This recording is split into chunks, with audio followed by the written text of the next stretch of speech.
A perfect compliment to a Thanksgiving feast. No, not touche. Just some CFL football on TSN. An Eastern battle between the Alouettes and the Red Blacks as Montreal hopes to move a step closer to the top of the division.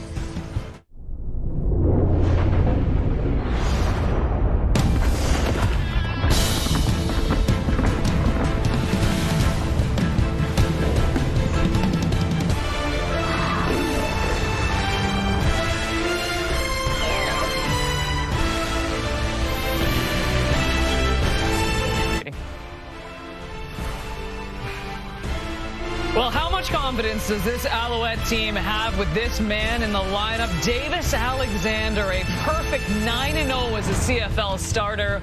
Will the run continue this afternoon? Now, Montreal couldn't be happier with their QB situation. It's not the same right now in the nation's capital. The Red Blacks shutting down Drew Brown for the remainder of the season, turning to Dustin Crum for the rest of the way. Can he lead his team to victory and end the season on a high note? We know we're on a high note here. You know why? Because we've got a beautiful meal in front of us. And yes, we will be devouring this turkey as soon as we send it to Rod and Glenn. But first, Enoch Mwamba and Paul Lapalisse to break everything down. Enoch, what are you watching for in this Eastern battle today? I'm looking to see if there's any possible way that Davis Alexander can improve. Because this game, let's be honest, for the Montreal Alouettes, it's not really about the Ottawa Red Blacks. It's about themselves. It's about improvement and how much they could get themselves to optimal shape entering into the playoffs. He's been tremendous since he's gotten back.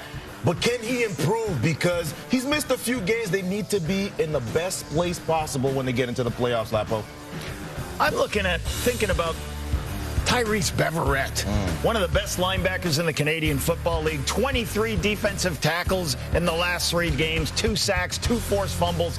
This guy is so fun to watch. And what I love about him, Enoch, started out as a special teams player in one organization. Yep. Gets an opportunity to become a starter, and he has flourished since he's been in Montreal. One of the best players that I enjoy watching on a week-to-week basis, almost as much when I was watching draft film years ago of this little guy from St. X, this big linebacker named Mwamba. They said, we got to draft this guy. Couchy, wasn't Couchy? Yeah, you're right, it was Couchy. No, I was going to say, was it Couchy or was it Enoch? We'll find out. Any concern very quickly of a trap game today? We mentioned this between the Argos and the Rough Riders because that one ended up being a little bit closer than expected. Big-time trap game, Kate. This is the epitome of a trap game. And you look at the opportunity that the Montreal Alouettes have. You would have thought that after this week with the Hamilton Tiger Cats win, they would have had no more chances of ended up in the first. But they have an opportunity, and this is the game that they got to take seriously, and they have a chance. They do have a chance. And Montreal must have been watching that game saying, hey, look, we got to make sure we make our plays. Yeah. You're done now. Right. Enoch, you got to start eating here. I heard that Rod and Glenn are halfway done the bird. We're going to win. Get up off of that thing and dance to you feel better. Get up off of that thing and dance to you. Sing it now. Get up off of that thing and dance to you feel better. Get up off of that thing. Try to release that pressure. Get up off of that thing and shake to you feel better. Get up off of that thing and shake to you. Say it now. Get up off of that thing. Roger Dean of White Rock, BC. This is your chance to win big. Thanks to Save on Foods' $1 Million Touchdown to Win. If the kickoff is return for a touchdown, you can win groceries for a year. If 2 kickoffs are return for touchdowns, you could also win $1 million. Good luck, Roger. Let's get you to Montreal. It is Rod Smith and Glenn Suter. Thank you, Kate. Happy Thanksgiving, Canada, from Percival Molson Stadium on the campus of McGill University. We can't wait to dig into a football game between the Alouettes and the Ottawa Red Blacks with Glenn Suter here, and a winning streak for Ottawa. Not yet. I know Kate was talking about it, but we're going to wait. We're going to wait until quarter time, okay? Just put the knife down. We got to talk football first. 9-game winning streak for the Owls over the Red Blacks. And speaking of the number 9, a 9-0 start, a CFL record for a quarterback for Davis Alexander. Yeah, Davis Alexander not only made it, come back from injury, a big one was over 350 yards passing in that game against Calgary, but has set a CFL record with that 9-0 start to his career. He gets to start again tonight. The Ottawa Red Blacks have basically shelved Drew Brown for the rest of the season, and Dustin Crum will start tonight. He's come off the bench 4 times and is 2-3 as a starter in Ottawa this year. A difficult season for Bob Dice after making the playoffs a year ago. His first game as head coach of the REDBLACKS was 3 years ago in this Thanksgiving Day game, and Ottawa won that one. For Jason Moss, streaky season after the 5-game losing streak in August and early September. They have won 3 in a row, and he thinks this team is similar to the one that ran the table at the end and went all the way and won the Grey Cup in 2023. Montreal won the toss. Montreal wants the ball, and they get it started too after a shorter kickoff, and that return up across the Alouette 51.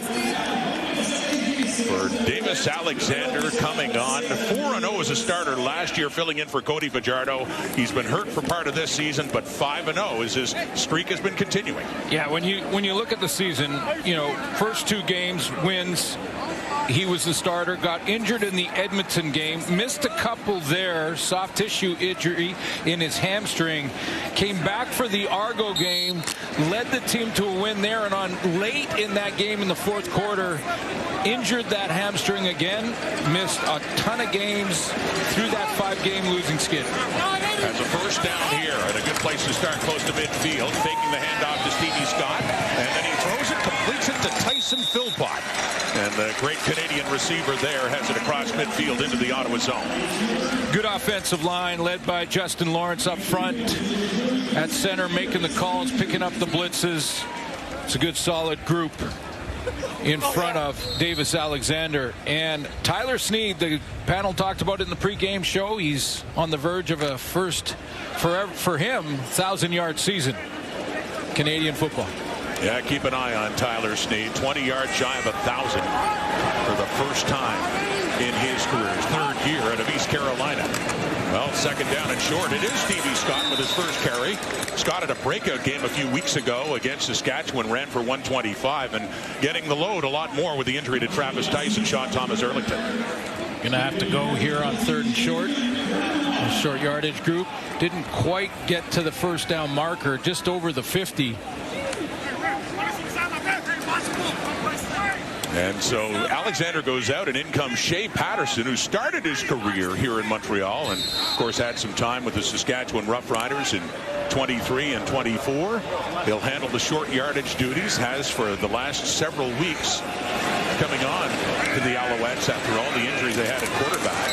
Just lunges ahead, and then second effort, flag does come out. Right along the line of scrimmage, several flags all over the field now. Saying it's against Montreal. I think that initial call from the official was procedure. Montreal number 66. It's a 5-yard penalty. Remains 3rd down. Yeah. So instead, the punting unit will come on.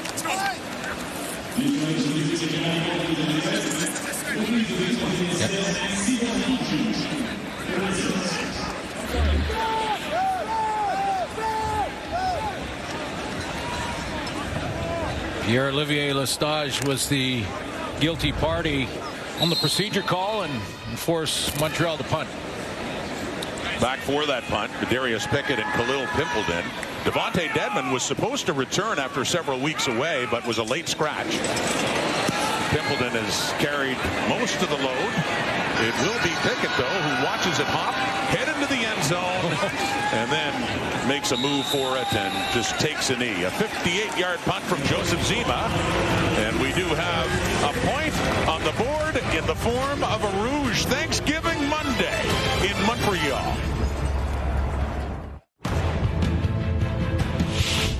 CFL Thanksgiving weekend on TSN is brought to you in part by WestJet. WestJet, the official airline of the CFL, and where your story takes off. Beautiful autumn day, isn't it? McGill University and Percival Molson Stadium. Dustin Crum making his 6th start of the season for Drew Brown has been shut down the rest of the way. And a quick toss inside, and on that sweep, Khalil Pimpleton. And picks up a few yards. Jeffrey Cantar-Coup, 2nd-year linebacker, in on the tackle. Well, he's 2-3 this year, but hasn't been able to beat Montreal, although no Ottawa quarterback since back in 22 has been able to do that. And 5-14 as a starter in his career in Ottawa. Know what he can do in his legs and running the ball. Can he become a real proficient passer? That's the question. And that's one of the reasons he's starting here tonight. Bit of an audition continues for Dustin Crum. Came off the bench against Saskatchewan after Brown had thrown 3 picks and threw for nearly 100 yards and a touchdown. Ottawa number 61. It's 5-yard penalty. Remains second down. Drew Desjardins, the veteran offensive lineman, been making the move outside to right tackle. Normally a guard is flagged for the procedure call.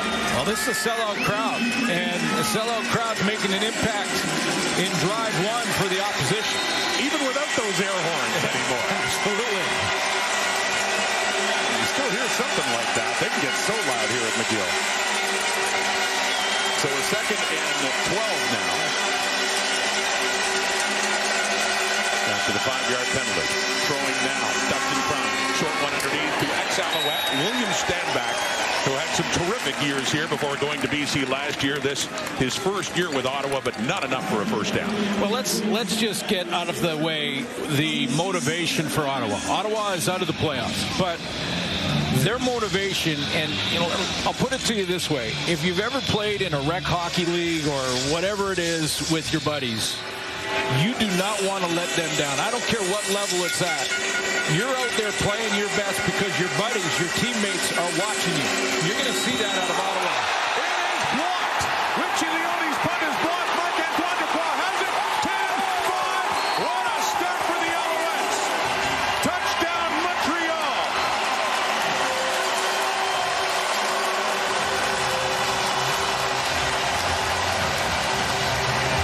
Well, they're going to have to compete from behind now. What a start on the teams to get this crowd in it.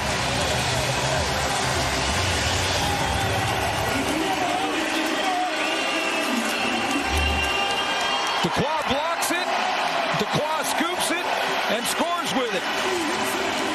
Coming off the edge, not blocked. He was there. He could even hesitate. Kind of stopped his feet for 2 seconds and still got there to block it. Scoop and score. Well, when Jason Moss talks about this team right now being reminiscent of 23, number 24 was such a big part of their run to the Grey Cup and that victory, and a big play for him on teams for their safety, Marc-Antoine Ducroix, the point after by Jose Matos Diaz.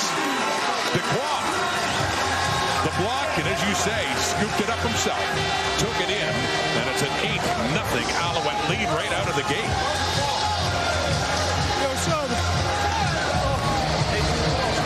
Leone back to punt for the first time of the day.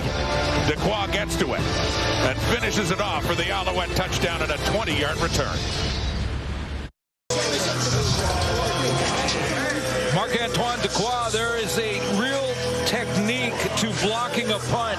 It's to the block point. The block point is where the kicker's going to end up, not where the ball is when you first see it. If Ducroix goes too high and right to the ball, he extends into the kicker. He goes right to the block point, gets his hands over top of the ball, blocks it cleanly, scoop and score, and the Owls out in front early at home. Just like that, 8-0. It's Daniel Adeboboye on this kickoff return now. And he gets hit hard. Quite a greeting. Might leave a mark up at the 30 coming in. David Dallaire on special teams. This is a fired-up Alouette team. That's what the special teams play by Ducroix will do. He gets that entire bench riled up. You get them all excited. Come out here, big return by Adeboboye, and wow, what a hit. Happy Thanksgiving. Yeah, there you go. Right here. That's a good football play by both teams. It is, and Adeboboye is no shrinking violet. Pretty tough kid as well. Quite a collision. And on that short pass, and nowhere to go. Najee Murray, the first of many, in on Pimpleton there to limit them and set them a second and long. Two guys looking at 1,000-yard receivers. We'll get to them in a second. Drew Desjardins at right tackle. He moves over from the guard. And the two guys I was talking about at receiver, Gino Lewis, Justin Hardy, closing in on 1,000 yards. You see Luther Akunavanu in there in the starting lineup as well. There's only 5 targets all season, just 1 catch. Eugene Lewis, another ex-Alouette, now with the Red Blacks, closing in on 1,000 yards receiving. High snap!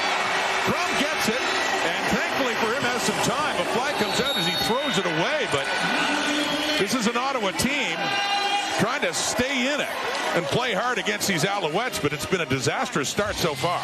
Holding Ottawa number 51. Kelly's declined. It's third down. Late holding call.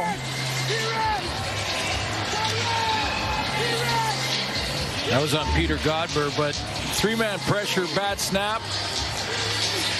Just a little bit outside with a little heat on it. I thought there was a chance for Crum to make something happen and get out there by Isaac Adiemi-Berglund. Tracked him down. With James Fletcher injured, we've seen more of Tyson Philpott on the punt returns. Him and Snead. It's Philpott back for it, but a shorter punt Leone. Philpott finally does get it, but it'll be another good place to start after a 38-yard punt for Davis Alexander. Coming on now and starting near midfield, thanks to special teams. They already lead by a touchdown. It's an 8-0 score on this holiday Monday in Montreal.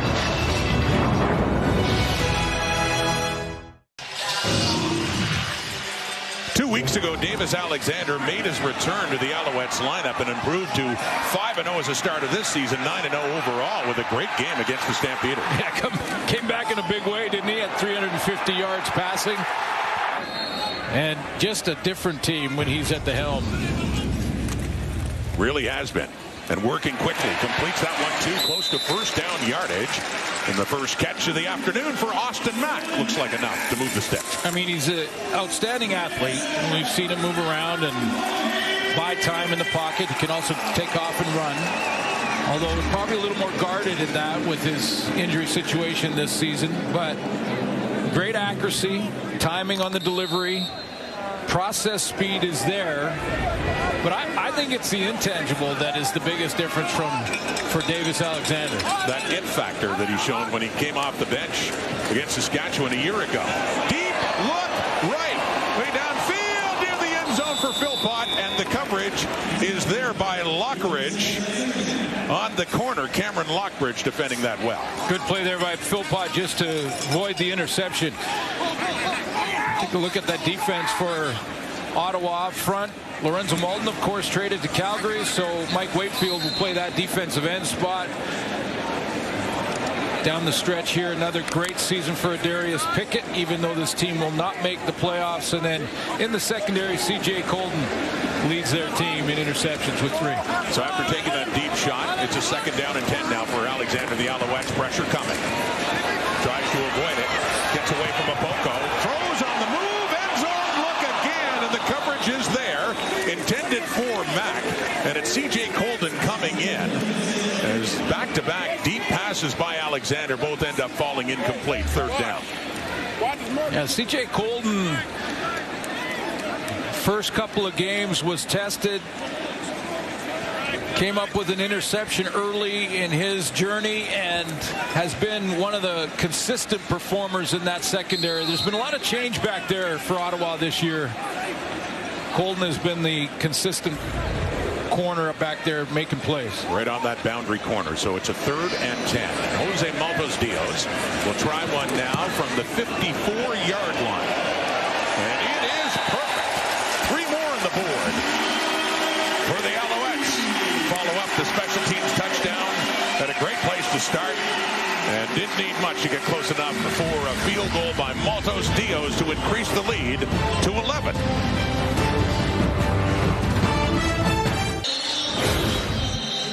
Great follow-up season in Montreal for Isaac Adiemi-Berglund, who's tied for 2nd in the CFL with 11 sacks. He has been a force on and off the field as we say hello to Kenzie Lalonde. Adiemi-Berglund has always been giving back. In this past year, he started his own foundation called the Berglund Bridge to spark meaningful connections and interactions in the communities he's part of. Motivated by seeing very few pro football players in his home province of Nova Scotia, and inspired by Corey Mace's work that he has done over the years in Calgary. And for years now, Adiemi-Berglund has given back to his community. And just a few weeks ago, he was grocery shopping and he met the Louis-Philippe Perret Grenadiers, who were at the grocery store packing groceries for their local community in Chateauguay. And so Adiemi-Berglund sparked up a conversation with them, wound up joining them the following week to be part of a food drive, and then of course gave one of his very passionate pregame speeches to the Grenadiers before one of the regular season games. A great Thanksgiving story, Kenzie. Thank you. And yeah, the pride of Dartmouth, Nova Scotia, Isaac Adeyemi Berglund, and really finding a home after starting in Calgary here in Montreal. Making sure every one of those kids that he met got to the game here this afternoon, and is just 3 behind Matthew Betts. Yep. And Betts and the BC Lions on a bye week, so chance to maybe close the gap. They've had a good race going on. At one point, he moved into the lead before Betts moved past him again. It's now a 2nd and 5 with Dustin Crum and the Ottawa Redblacks, trailing 11-0 in this Thanksgiving Day game. The handoff to Stanback, and he finds a hole. Bursts through for a first down into the Alouette zone for number 31, Stanback. Yeah, William Stanback with great patience on this run, and they finally sort of get those, I don't know if it was jitters or nerves or just try to get that alarm clock to go off for the Ottawa Redblacks, because you know they're going to compete this afternoon. They just got off to a bumpy start with execution, but that's a well-executed play off the left side. A gain of 17 yards and a first down in the Alouette zone for the Redblacks. Down to the 48 of Montreal. Handing off again. Keeping it there. Dustin Crum. We take a look at the Alouettes defense he's up against. So Adeyemi Berglund at 11 sacks up front. Chance to close the gap on Matthew Betts. 2 Canadians atop the sack chart. Back in the linebacking core, Tyrese Beverett.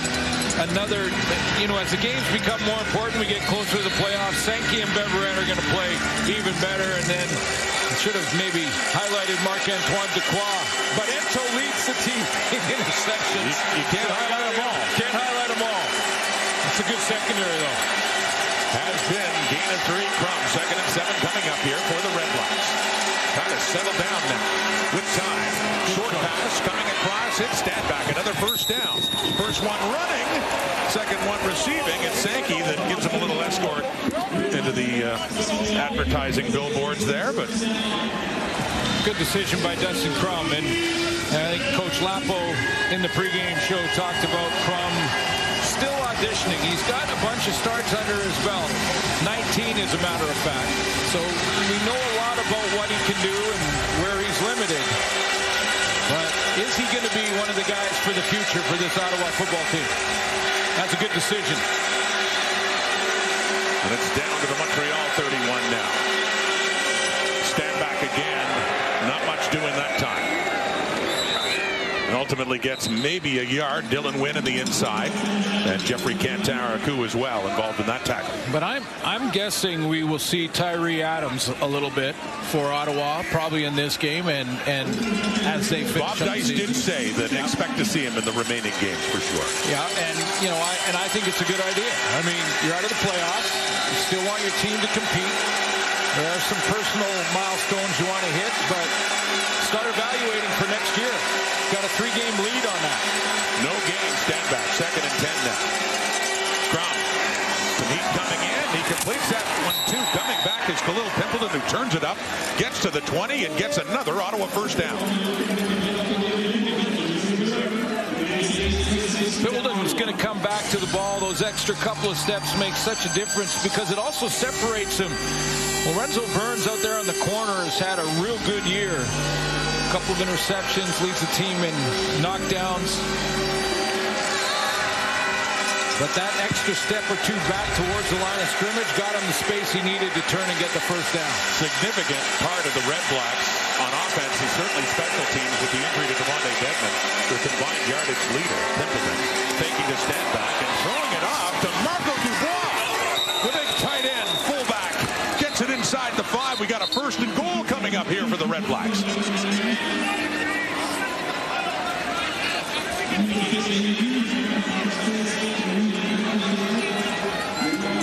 Well, to say Dubois has been used sparingly is an understatement because he's going to shoot out that left side of the formation, standing right in there beside Dustin Crum, and Crum sees him push to the flat, gives him the ball early enough that he can turn, get his shoulders square, and head for that end zone. It's been a struggle scoring early for Ottawa this year. They got a chance now, 1st and goal at the Alouette 3. Trying to turn the tide. It's been all Montreal up until this drive. Crum, the fake, the pressure, and the sack. And it's Dequoy coming in again to finish the the touchdown, and he gets the sack there to force a second and much longer, still second and goal. Well, defense like this down in this area of the field does two things. One, if there's any type of play action fake and the quarterback decides to keep it, Najee Murray also right there to flush Crum up into the hands of Dequoy, but it also takes away all the run gaps if you blitz like that. So they mark the ball at the 9. It's a second and goal just inside the 10 for the Red Blacks. Empty backfield, off to the right, and right there is Murray. There's strong side linebacker on Braylon Addison, timing it up perfectly, right at the catch, took him down. Third and goal coming up. Nothing to lose. Third and goal. This early in the game, looks like the offense is staying out. See Dustin Crum still in there, and some substitutions, but yeah, it certainly does look like they are going to go for it. And as you say, what is there to lose right now? Boy, scoring in the first quarter in the first half has been a struggle for Ottawa all year. Bob Dice told us this a couple of days ago, tired of settling for field goals. They need more touchdowns. Even in this situation now with them out of it, wants to see them get into the end zone more. Can they hear the toss? But no, it's knocked away by you-know-who. Marc-Antoine Dequoy so far having himself a day. In great coverage there on Braylon Addison to deny the touchdown, and it's a turnover on down. Well, you mentioned it, partner. It feels like 23 with Marc-Antoine Dequoy making the plays he's making. He's right in the middle of your screen tracking this, and then he's going to just open up and fly to this football and cut underneath it with confidence. Braylon Addison was the intended target. Pressure coming, forces an early throw from Crum, but look at this play. Great confidence, and uses the left hand to not grab Addison, possibly draw a flag. So he's got a knockdown, he's got a sack, he's got a block punt, he's got a touchdown as well on that block. Marc-Antoine Dequoy. Howell's offense taking over. Alexander, and going head over heels there is David Dallaire. Knocked down there by C.J. Coleman.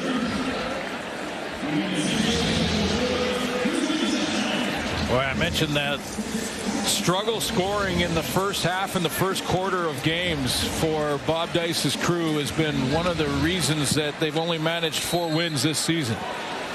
And they're up against a team that's pretty good, not allowing points early in games in Montreal.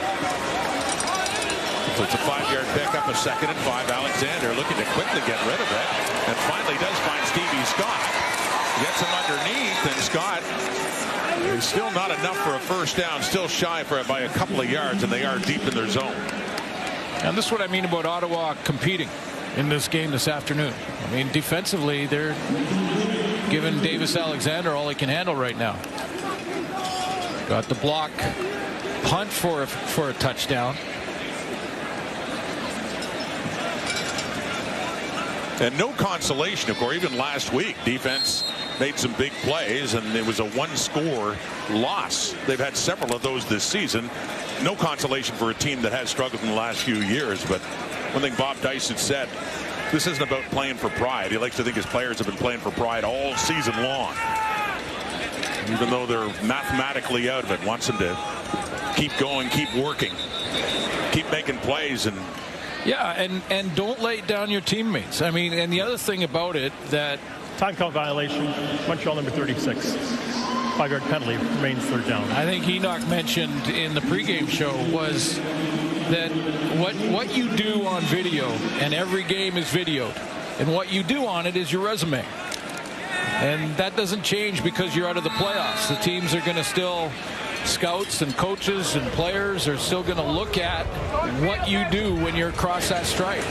Last play of the quarter, and after the time count penalty, Zima gets it away from his end zone. Backs up for the old Pimpleton. Midfield. Oh, he finds some room. Dangerous returner, and finally is chased out of bounds in the Alouette zone.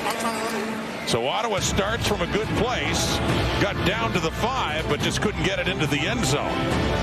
It's the block punt. It's special teams making the biggest difference now. Alouettes lead to the first 15. 11-0 over Ottawa. Get your curving knife ready.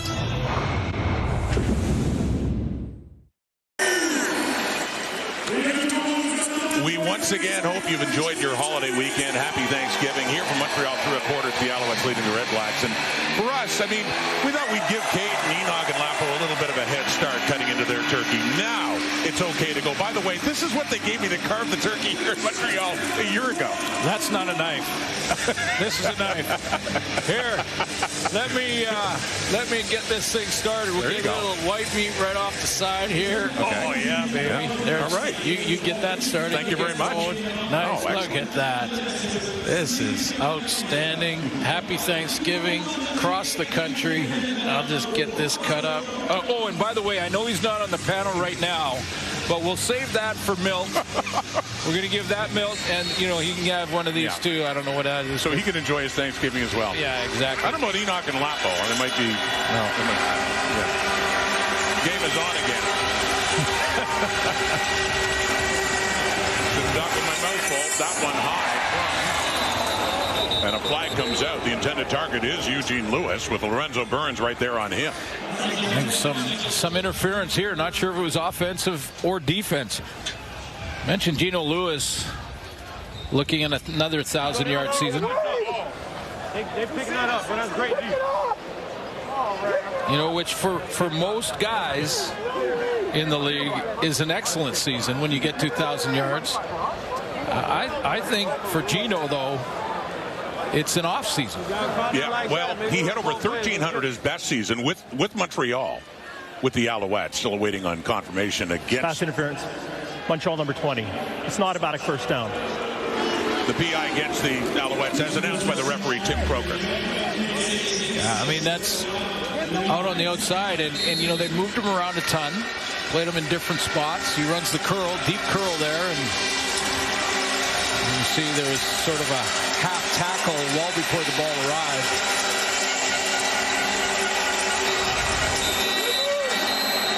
So once again, this by penalty.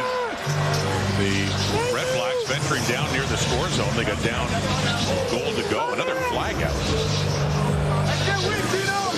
Noel Thorpe, defensive coordinator for the Alouettes, pointing back Ottawa's way. I think you got a guy like Gino Lewis, and you know, I mentioned sometimes and try to in some ways simplify that, you know, when you have a matchup that you like, that a quarterback might just go to it and just stare down one receiver. That's not normally the way it happens, and Lapo will tell you that. Ottawa number 51, 5-yard penalty. Made first down. You know, quarterbacks have a play and a progression they go through, and they look at the defensive picture. They go through that progression, and then they get to the place they want to throw. It might be 1, 2, 3, maybe even 4 if you're a veteran quarterback. But for Gino, the offensive coordinator and Tommy Condell can make him the #1 priority. Well, it has been a different kind of season for Lewis when you saw how explosive he could play with the Alouettes and also with the Edmonton Elks, over 1,000 of those teams as well. And Crum decides to take off. We don't see this as much from Dustin Crum. Of course, in 2023, a raw quarterback who stepped in with all the injuries they had. He made 13 starts and he ran an awful lot, but that is good enough to get a lot of that penalty yardage back. Yeah, got him right down into the red zone again, too. And they've got about 3 to go, so a real manageable situation on second down where you're looking at the entire playbook open. But there, you know, when you write up the play and the schemes, you can make one receiver your primary target. And if he is double covered, then you move on to the next option. 2nd and 3 after that rough play for Crum and giving it to Stanback, trying to pull his way through to get those yards. Doesn't look like he did. Looks like another 3rd and short coming up here for the REDBLACKS. Yeah, close enough that they'll leave. I mean, they were 3rd and 5 or 6 and went for it the other end. Well, I sense regardless it could be a quieter day for Lewis Ward unless he's kicking the point after. We saw it the last time they got close. They're going for it on 3rd down. They don't want to be settling for field goals. Well, This is quarterback sneak time at 3rd and 1. And Crum occasionally will try and take a peek, and if he thinks he can get the edge, he'll pull it and go along the line of scrimmage on these short yardage plays and get around. That's where Adiemi Berglund wants to cut that off. So Crum stays in the short yardage play at the Montreal 16. Second trip to the red zone. Crum keeps left side, first down easily. He got it across the 15, which is where he had to get, but certainly looks from this vantage point like it'll be another first down for Ottawa. A chance for a little Thanksgiving Day conversation there with Crum as he slowly gets up. Didn't quite have the edge there, so saw just off tackle enough space to go get the first and a new set of downs. Last week, 12 of 16 for 99 yards and a touchdown pass, coming off the bench for Drew Brown against the Saskatchewan Roughriders. He's also rushed for over 400 yards this season.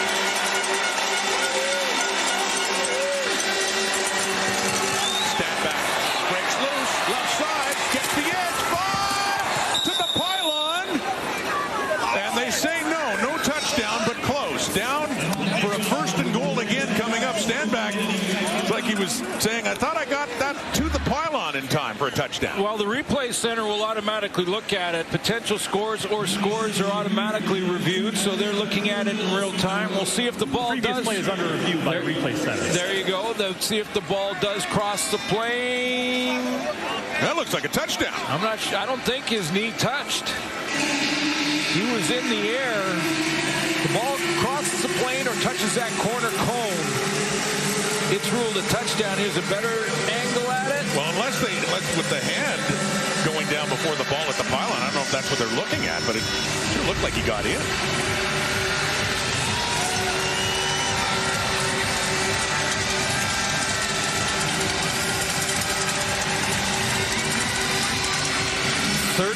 Of 15 games, they've scored 3 points or less in the first quarter. Ottawa. I think that ball crossed the plane just before the right hand goes down. The hand was down when it hit the cone, though. We'll see what this call is. William Stanback, 3 touchdowns on the year. Could this be number 4?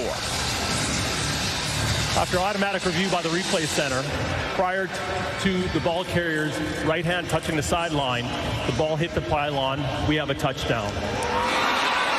As explained from Tim Croker on the decision by the replay center, it is indeed 6 points for William Stanback back in his old stomping ground here at Molson Stadium after several great years with the Alouettes. 6 plays, 70 yards. Stanback with the touchdown, and now mentioning Lewis Ward, you're not seeing for many field goal tries. They continue to go for it on 3rd down in these situations, but see him on for the point after. Or no, they are going for 2. We really aren't going to see much of Lewis Ward, are we? If they are going for 2 here, of course, down 11-6. And that punt single for Montreal was another reason to try to get it to 8. But yeah, I mean, nothing to lose. Let's see probably a few 3rd down gambles, especially in plus territory from Ottawa. Going for 2 here, of course, to make it a 3-point game. Taking a step back, the toss to the right, too far. And that was intended for Braylon Addison, so the 2-point conversion fails, but Ottawa does get on the board. William Stanback against his old team just hits the pylon in time. 6 points.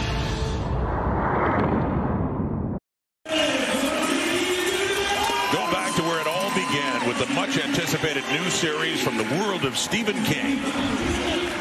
It. Welcome to Derry, an HBO original stream. It's October 26th. That is only on Crave. Very good. Good drive by Ottawa. Just 40 yards, 6 plays, and that man, William Stanback, taking it in. And a highlight he'll never forget coming with the Alouettes in the Grey Cup in 23 against Winnipeg when he had a long run for a touchdown to help Montreal's upset victory. Charleston Rambo on the return for the Alouettes, and a good one it is.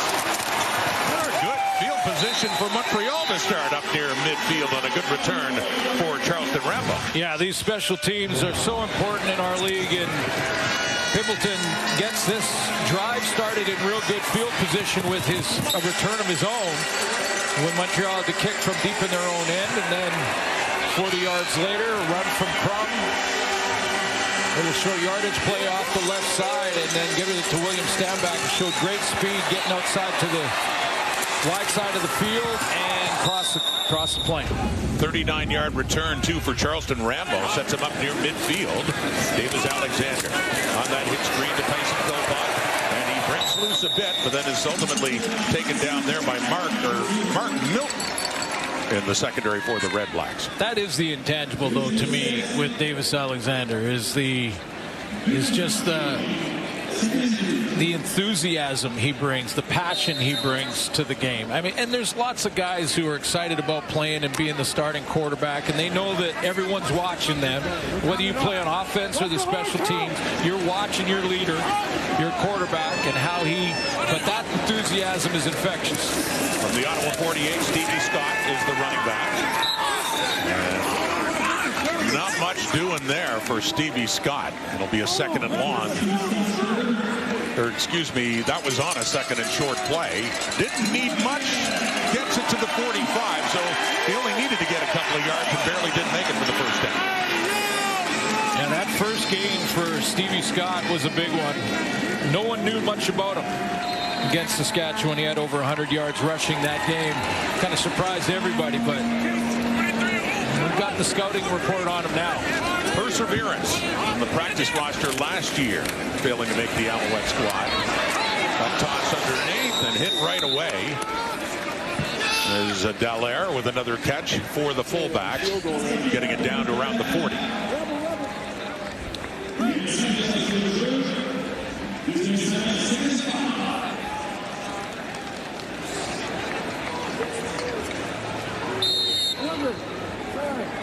This is part one of a home-and-home series between these two. Their first game in 4 months, by the way. They met back in June 13th in Ottawa. The Alouettes won that game by 21. Alexander starting in that game. It's a 2nd and 5. Just a 3-man rush with time. Takes a shot. And he'll run!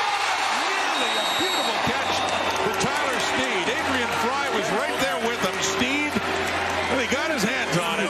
Would have been an amazing catch. Just a little bit too far for him. Incomplete. Davis Alexander goes with the spread offense. No backs in the backfield. 3 receivers out each side. Little shake move there to get to the corner from Sneed, and it's over his shoulder right where it had to be.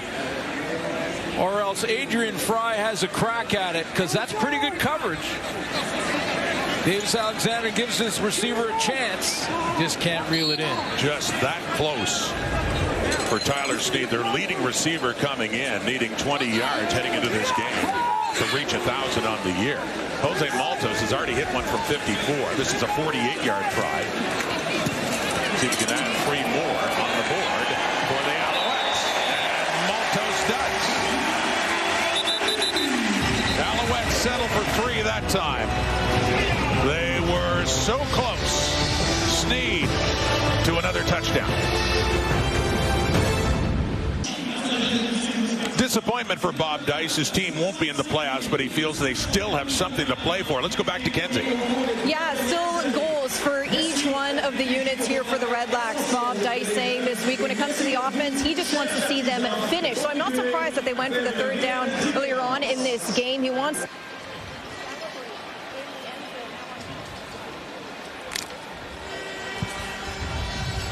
Whoop, little mic difficulty there for Kenzie. We have the offensive goal. We'll get the defensive and special teams goal in a second. Just need some batteries. Back on offense, William Stanback had the touchdown for Ottawa. Last possession, gets it up across the 45. It's a gain of 5 for Stanback. Yeah, and this is what I'm talking about for audition time for, we know William Stanback, we know Dustin Crum, and, limited, the rosters are limited in Canadian football, so it's difficult to, get a look at a whole bunch of young guys. Plus, there's personal milestones that you got to consider as well. I think that's important. A couple guys close to 1,000 yards. An injured Red Black down on the field. Ottawa football halfway through the second quarter. 14-6 Alouettes. We'll be back. Back in Montreal and back to Kenzie and Bob Dice. Kenzie, we lost you for a moment. We got the point about offense, but complete your thought now. Yeah, so we talked a little about the goals Bob Dice wants to see on offense. Defensively speaking, he feels this is where he's seen the most growth, so he wants to keep this group moving forward in this game. Now, when it comes to special teams, this is where he wants to see the most physical of all three units. Bob Dice all about the big four. They'll have to shake off that block punt from earlier on in this game. Really thinks this can be a clear objective for this group today, being key on special teams. Well, the offense back in the field now in a 2nd and 5, and Crum taking the handoff, takes off. Dustin Crum running. Josh Archibald in there to finish things off across midfield. We do have a flag coming out as well.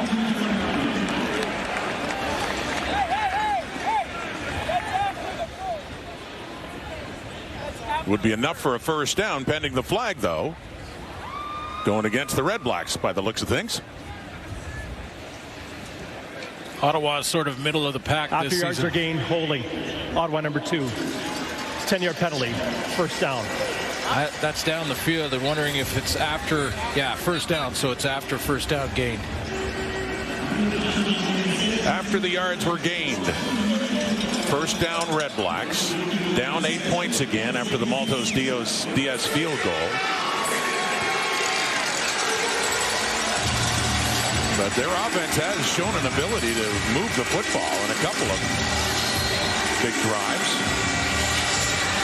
Longer one before their touchdown drive that ultimately ended with a 3rd and goal at the 5, and just couldn't find the end zone. Play broken up by Marc-Antoine Dequoy. And the Ottawa 45 now, heading down to the 7 minutes to go until halftime. On the first down play, and it's the toss sweep for Pimpleton. Breaks one tackle and gets pushed back. He's still going. Backtracks. Braylon Addison runs interference as he cuts it up, and he gets it back to midfield. So he gets something out of that. A 10-yard pickup for Khalil Pimpleton, and he certainly had to improvise. First going right, then going left.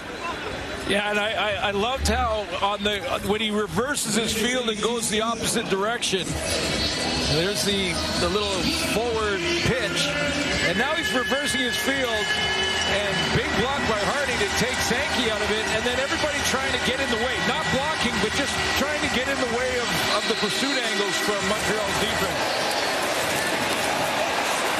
Khalil Pimpleton, not the first time we've seen him make something out of nothing. Gets a first down right at midfield for the Red Blacks. Still plenty of time to go until halftime.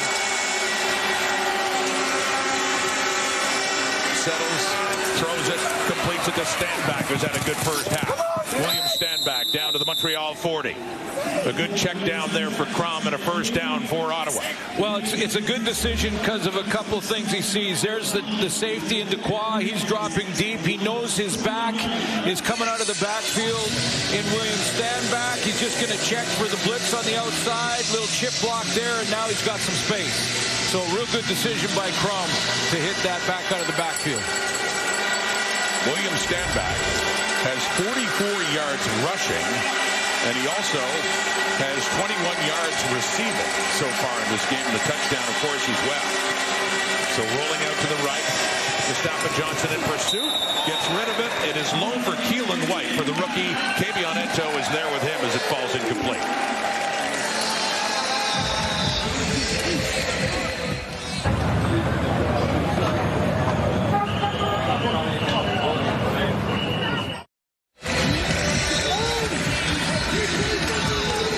Smith, Glenn Suter, Kenzie Lalonde here on a holiday Monday in Montreal. Thanksgiving game between the Red Blacks and the Alouettes. Montreal, well, they could still dream of finishing first if possible with Hamilton losing to Calgary in the weekend, but a lot has to happen. The magic number is 1. The Alouettes have to win today. If they don't, they'll be locked into second place and host the East semifinal.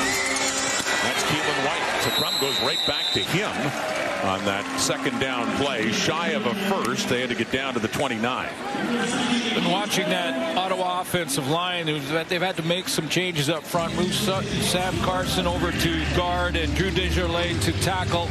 And I promise not to say his name with turkey in my mouth anymore, but he's working on Eddie Berglund off the edge. And it's been a quiet first half for Eddie Berglund.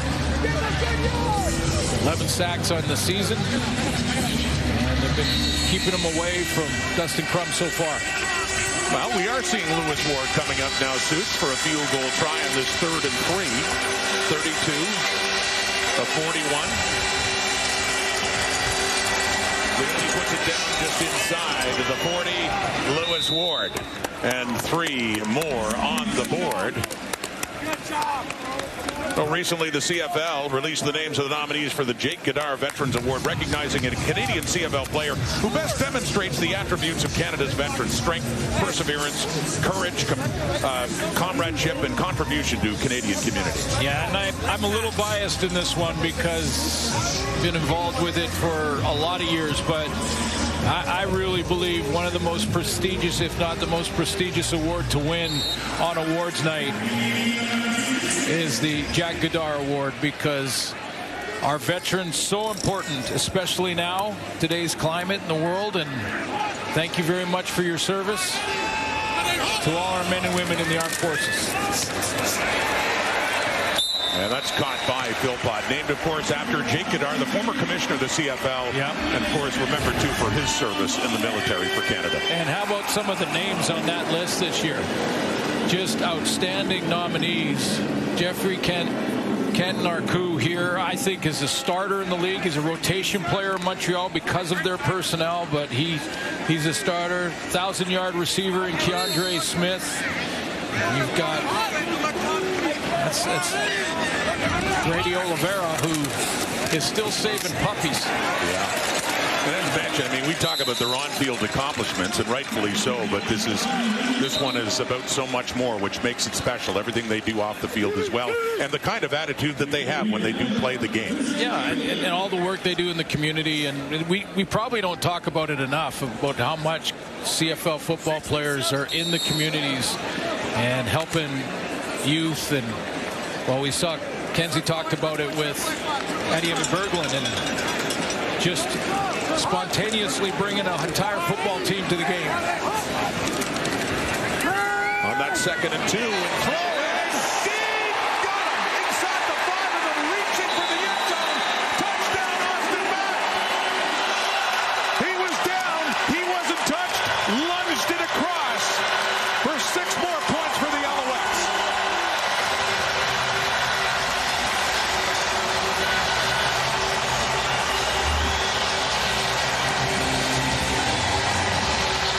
You see what I see, what Davis Alexander saw, a little play action fake. He's got no safety in the middle, and that's where he's going to Austin Mack. Just like that, baby.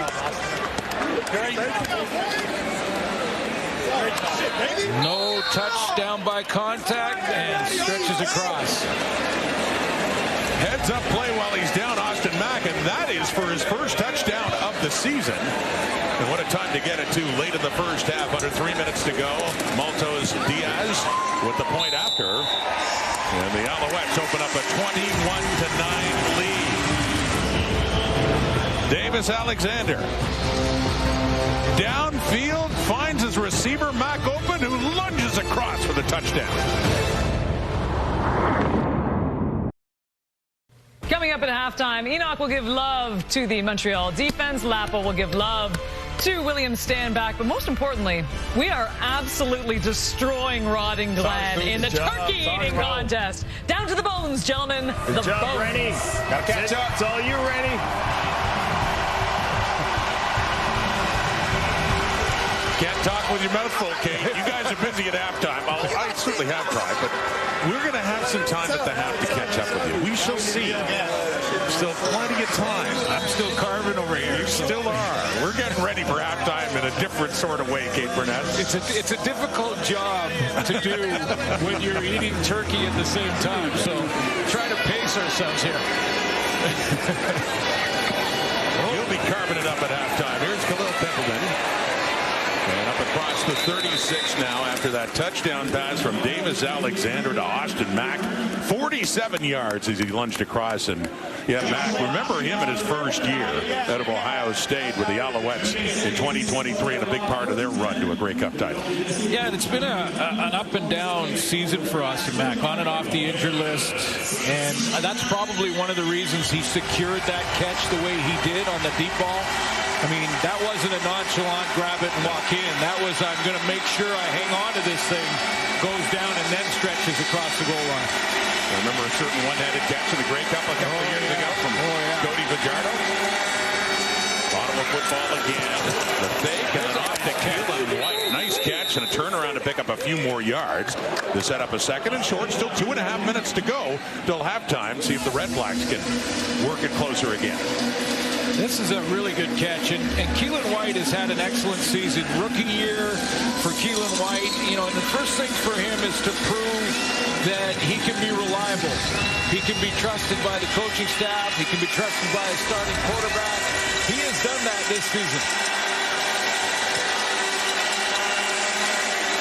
Good energy from the sellout crowd. Pressure coming, knocked down at the line of scrimmage. Darnell Sankey coming in, getting his hands up and knocking that one away from Dustin Crum, and a 3rd and 3 coming up. Yeah, I think about that 23 season for Montreal. I think about Sankey too.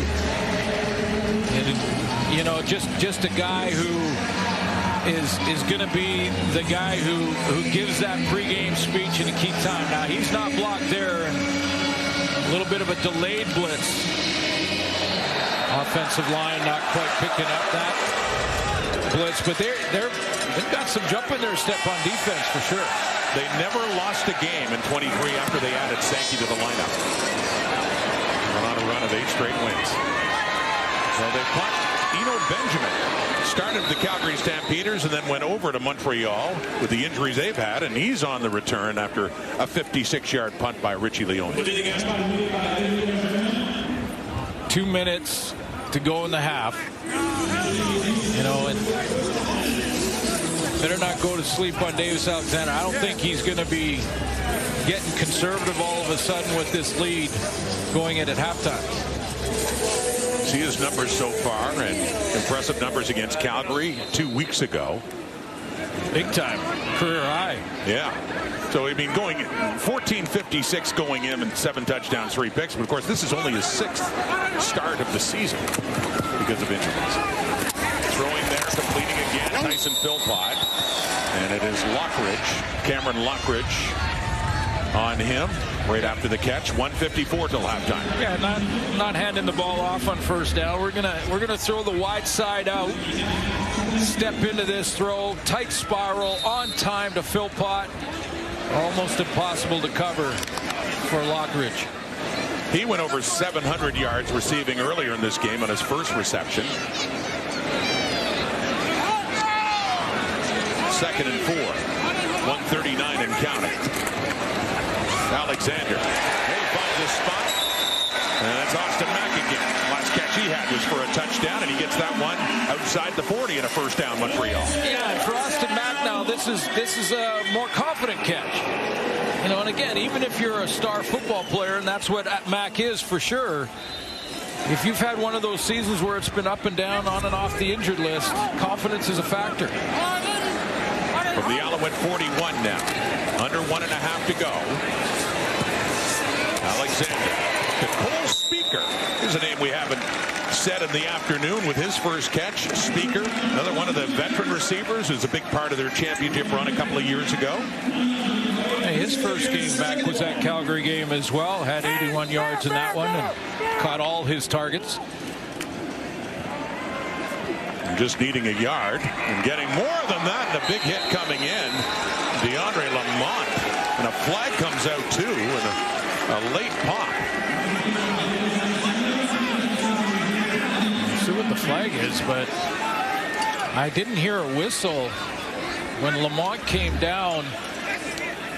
Wasn't Davis Alexander still trying to gain yards? Well, he's still up. He's still up, trying to gain yards, and then pow. And his shoulder coming in on the helmet, and the helmet comes off, and that's when the flag came out, and DeAndre Lamont. Well, I also wonder about the There's flipper. no infraction on the play. First down. Yeah, so Alexander was trying to get, he doesn't have the same protection that he would have in the pocket for those kind of hits. He's now a running back and was still trying to gain yards. Well, it was a 2nd and 1, and all that fighting for more yardage came after he'd already had the first down. So he takes that hit, stays in, cross midfield with 54. 21-9 lead. We're under a minute to go till halftime. Throwing quickly to the right, complete to Stevie Scott, and he turns it upfield and gets a couple more yards. Darius Pickett in on the tackle. Javon Santos knocks 2. I'm a little surprised just by his demeanor right now that he's in the game. It was a hard hit he took to the head with his shoulder. I'm a little surprised that he's still in the game, that the spotters haven't taken him out to take a look. 2nd and 3, and no first down rush there as the Red Blacks are on it. Pushing Scott back. Let's take another look at that hit. Well, DeAndre Lamont coming in on Alexander. Yeah, with Lamont in this hit, here he continues to get yards, and then right there.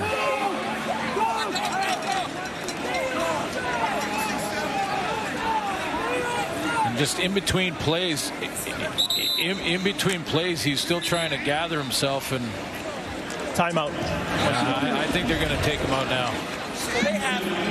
Well, and they were bringing Shea Patterson on as well, with this being a 3rd and a yard. But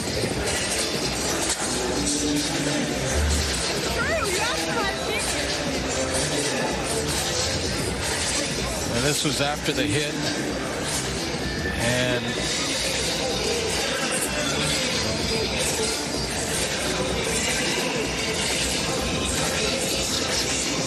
of course he wants to play. He's just trying to gather himself, but this is the new protocol. And you expect that kind of attitude from a competitive player that never wants to come out of the game, and it's up to the Alouettes to get him out for a while and make sure he's okay. So Shea Patterson is in. It's a 3rd and 2. Patterson has been handling the short yardage situations anyway. Trying to draw them off. Needed to snap it.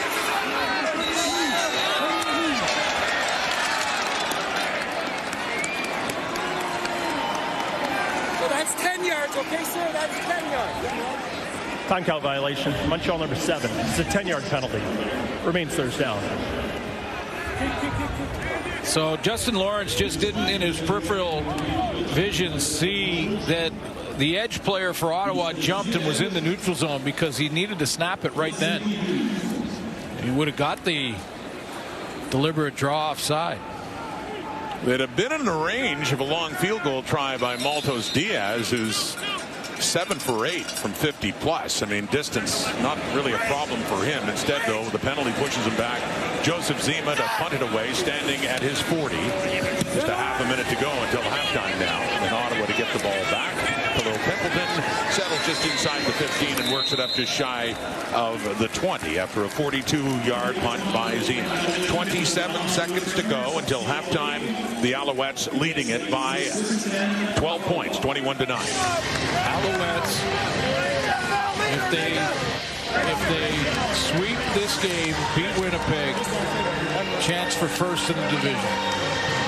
I mean, that's what's on the stake for what's on the plate for the Montreal Alouettes. The Ottawa REDBLACKS, I say you take a shot down the field right here. Yeah. Nothing to lose, right? Why not? Yeah.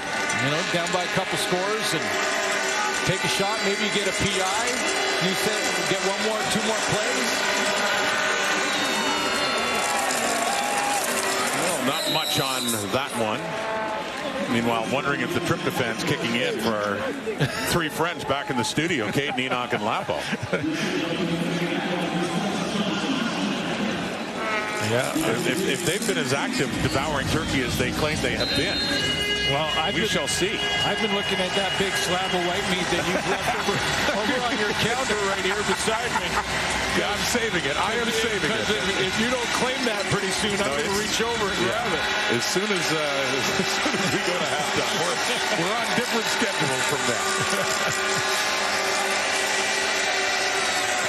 Down to halftime, final play, Stanback, who's had a very good, solid first half for the Ottawa REDBLACKS, scoring their touchdown, but they are down against a team they have not beaten since Thanksgiving back 3 years ago in 2022, and they are trailing at halftime. Well, Ottawa played pretty well in that first half defensively until the Mack touchdown throw from Davis Alexander to Austin Mack. Little play action fake, and then he hits him on the post. And Austin Mack is standing by with Kenzie. Well, Austin, a highlight reel catch for your first one of the season. How did that feel? To God all the glory. Davis made a great play for me.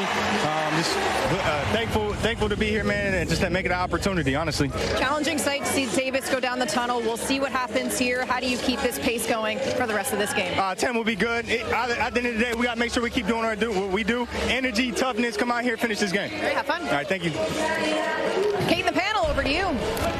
Kenzie, there it is from Austin Mack. 10 will be good, so we don't even need to worry about an update after halftime. Back alongside Enoch Mwamba, Paul Apolice, and barely any remnants left of this turkey that we have clearly demolished at this point. Speaking of demolishing, that is exactly what this Montreal Alouettes defense has done. Look, we've seen so many tremendous performances from this unit. Having Davis Alexander certainly helps, but overall, you have to be impressed, even at this point where they're playing a team that's out of the postseason, that they still have this level of intensity, Enoch. Absolutely. And one of the things that you're not going to be worried about is that 10 is going to be good. So you know that. My thing when I'm looking at the Montreal Alouettes, I'm glad to see at the beginning of the game, Davis wasn't playing his best necessarily. It wasn't explosive offensively, but you had some plays being made on different sides. Special teams, Marc-Antoine Duquois came, made a huge play. Defensively speaking as well, they stood up. The Ottawa REDBLACKS were running down, they were marching down the field, got into the red zone, but the defense stood up. Marc-Antoine Duquois once again, came in, made a huge play in the end zone, but Najee Murray, you talk about Darnell Sankey, obviously Beverett. This defense is stepping up. I love the fact that, yes, we know about 10. We know he's going to be good. But every other player on this team also needs to raise their level of competence so that when they get to the playoffs, they can also have different plays. And one of the guys that they need to slow down in the second half is going to be William Stanback. We talked about Stanback before in the pre-game show, and we thought, you know what, he hasn't had the best regular season. We've seen him have humongous seasons. He's playing his former team. He's trying to prove that he's still, someone who can make a difference in the CFL. He's got 83 all-purpose yards, and that was a really nice half of football. Yeah, I like what he's done. One other point before we start talking about William Stanback, this run defense of the REDBLACKS doing a really good job. Second and short, a couple of those opportunities, they knocked Montreal back. Montreal's got basically 11 yards rushing on 7 carries. They're not doing anything in the run game. But William Stanback, 3 receptions for 36 yards. They're using him in a number of different ways, and he's getting his shoulders square, getting north-south, making people miss. 8 carries, 47 yards. There's one of those catches. 1 touchdown. That was a beautiful touchdown, reaching the ball forward, 6 yards per carry. Like you said, Kate, a lot of these veteran guys on these teams out of the playoffs are trying to figure out, hey, listen, I can still play at a high level. I can still be somebody who can be in your organization, and I can carry the rock. And William Stanback's showing up, doing a really good job of that. Let's get back to Davis Alexander. And look, you can argue all day whether he should have been pulled. The concussion spotter should have pulled him on that play. He obviously had a bloody nose, though, after it. And Enoch, we've seen this so many times from 10 that he is just fired up on all levels, on all cylinders. He did not want to be pulled out, but they were like, no, you have a bleeding nose. Like they were trying to get through to him a little bit here. It's just blood. That's probably what he's saying. Coach, it's just blood. Put me back in there. But his ability to be physical, he almost has a linebacker mentality as a quarterback, but he's extremely accurate, and he's just able to impact the team on so many levels. I mean, you're his teammate. You're watching this. You're watching him wanting to go back, getting mad at the medical staff for holding him on the sideline.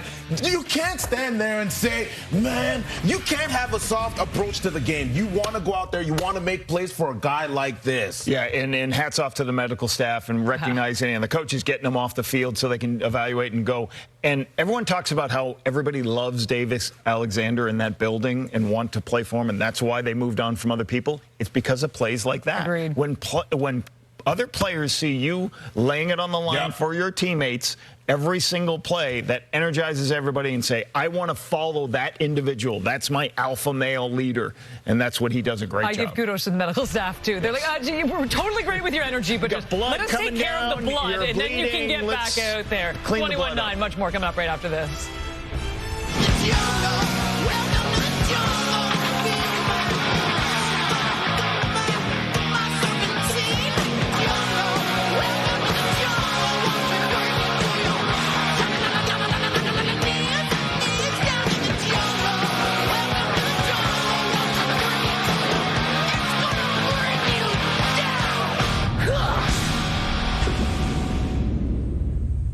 Well, just in case you missed it, but I'm sure you haven't because we've played it 600 times on TSN and it's been all over the internet.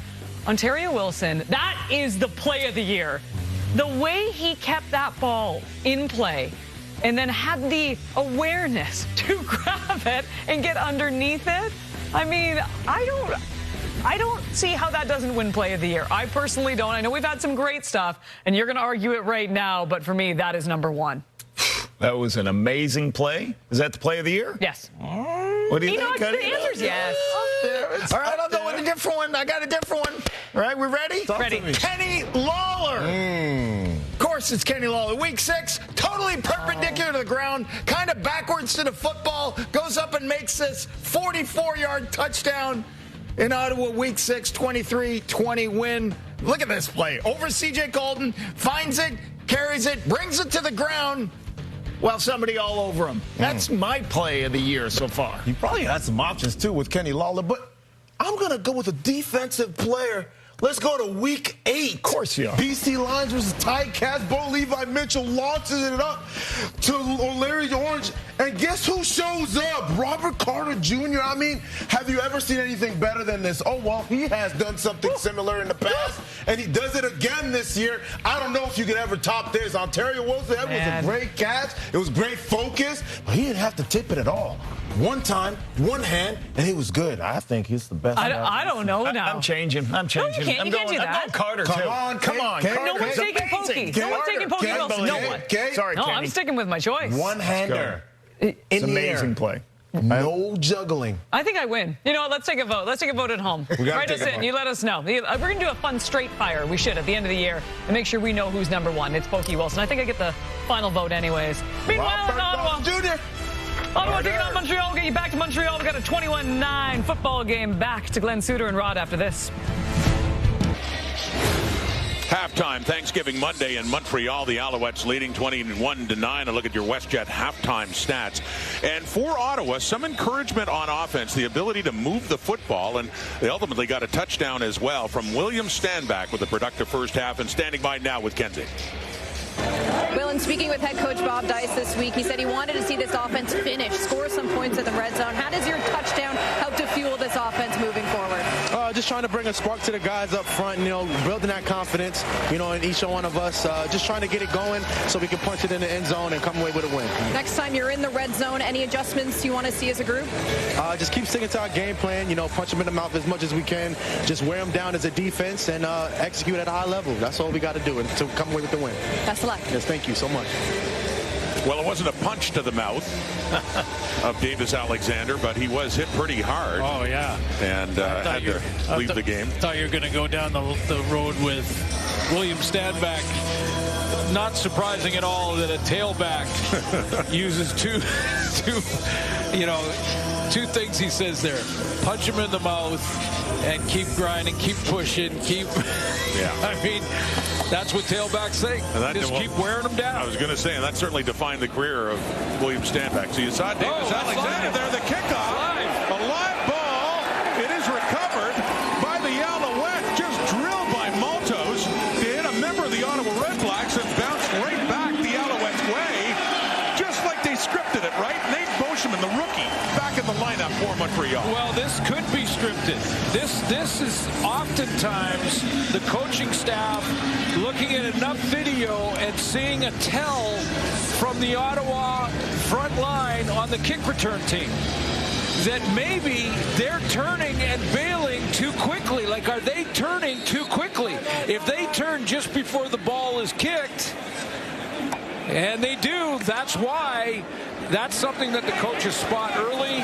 They game plan for it, and they try to drill one of those front guys in the kick return team. That was Zachary Fillion, who was inserted back in the Ottawa lineup, and it was hit there, and it came back to the Alouettes get the football. And it's Stevie Scott. But again, Zach Fillion, whose dad, by the way, Ed Fillion, had a great CFL career with the Montreal Alouettes. If that line of guys right there, if they are turning before the ball is kicked, you got to wait until the ball is kicked and then turn and go and find your block angle. If you turn early, special team coaches will notice that, and they'll try that. Now, you have to be accurate on the kick to make it happen, but Altos Diaz was. He certainly was, and Boschman recovers. Alouette football on the second down. Breaking through is Stevie Scott. This is an Alouette team that has not run the football well lately, or this season for that matter. Second lowest total in the CFL, but a big first down for Scott there. Yeah, he's at 220, but he makes himself skinny at the line of scrimmage. I know there's a whole bunch of people at this time of year saying, how do I make myself skinny?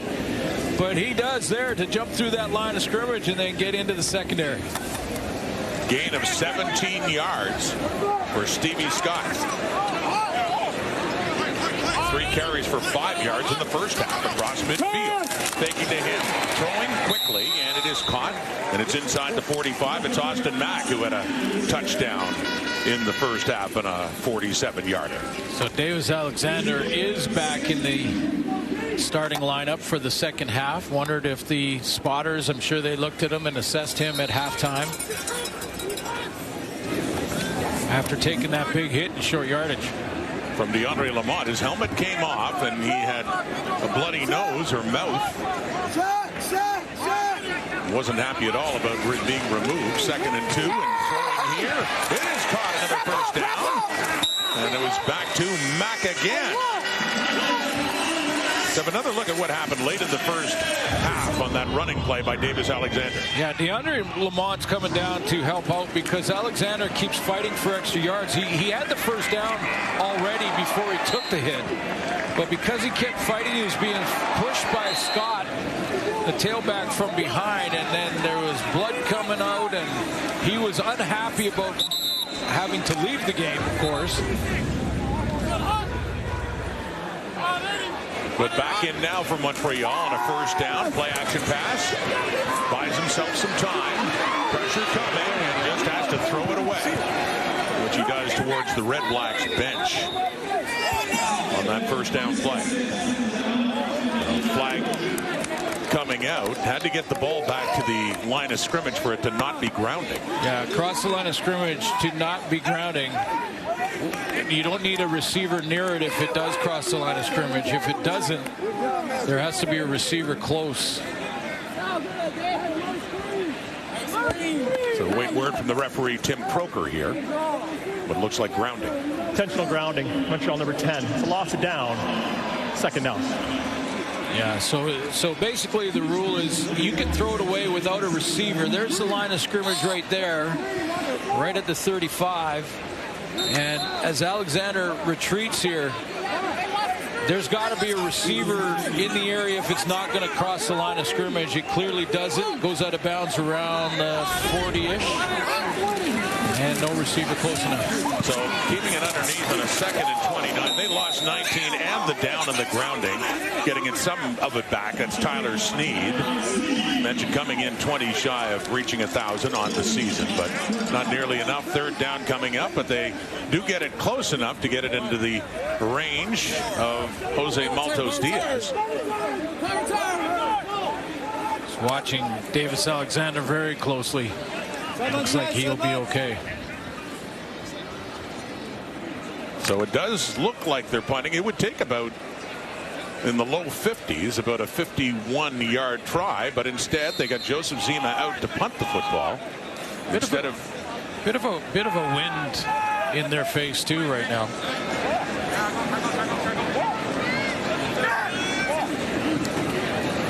Looking for field position here on that punt by Zima, and Pimpleton takes it as he's going out of bounds, so job well done by Zima. 35-yard punt. Red Blacks have the ball, down 12, third quarter. At the half, the Alouettes honored two of their greats of the past in Brian Chew and Jermaine Copeland, who are both recently honored with induction in the Canadian Football Hall of Fame. And they're both standing by now with Kenzie. Yeah, I got them back in the thick of it, guys. We're right here on the sidelines. Brian Chew to my left, Jermaine Copeland to my right. Guys, honored here at halftime. Brian, I'll start with you. Just to be back here in Montreal, where you spent your entire CFL career, and to celebrate it with your family. What does this mean to you? It means everything. That's the biggest reason. My kids were so young at the time, they never really got to experience it. So seeing this moment meant everything to have my mom and my kids here. Well, you got this sellout crowd to life. Jermaine, I'll turn it over to you. I think when fans see you, they're taken right back to the 2002 Grey Cup game and your onside touchdown play that you had. And I know you guys spoke to the Alouettes yesterday before the game. So for yourself, what was your message to the recent team? Well, for me, it was more of staying on the grind. You know, I told the guys there's a lot of guys that come up here from down south that are shaken and bruised. You know, you're not really sure what's going to happen, but to always continue to fight. You may get cut, but where's your momentum at? Where are you going? Where's your next step? I always say stay on the grind, keep fighting, keep fighting. Eventually, you'll make yourself where you need to be. Well, gentlemen, congratulations, and I thank you for the time. Thank you so much. Thank you, Kenzie. Much deserved honor for both of them. There's Darnell Sankey and Tyrese Beverette in on Dustin Crum running that play after a 19-yard pickup by Standback, but a tough ending there for Crum. Yeah, congratulations to both those guys going into the Hall of Fame. Well deserved. And boy, did the crowd sell out here in Montreal this afternoon. Standing ovation for both.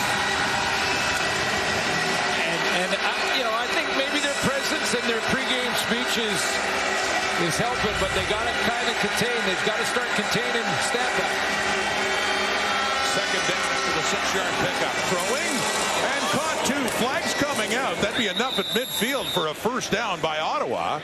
We'll wait and see the result of the flag, though. Is this against the Red Blacks in their backfield? Late flag. Ball was already thrown. But Kent Narku holding. Ottawa number 51. 10-yard penalty. Remains second down. Peter Godber, the center, gets called on. Levy was holding Tyrese Beverette. Kent Narku was beside him. Beverette ends up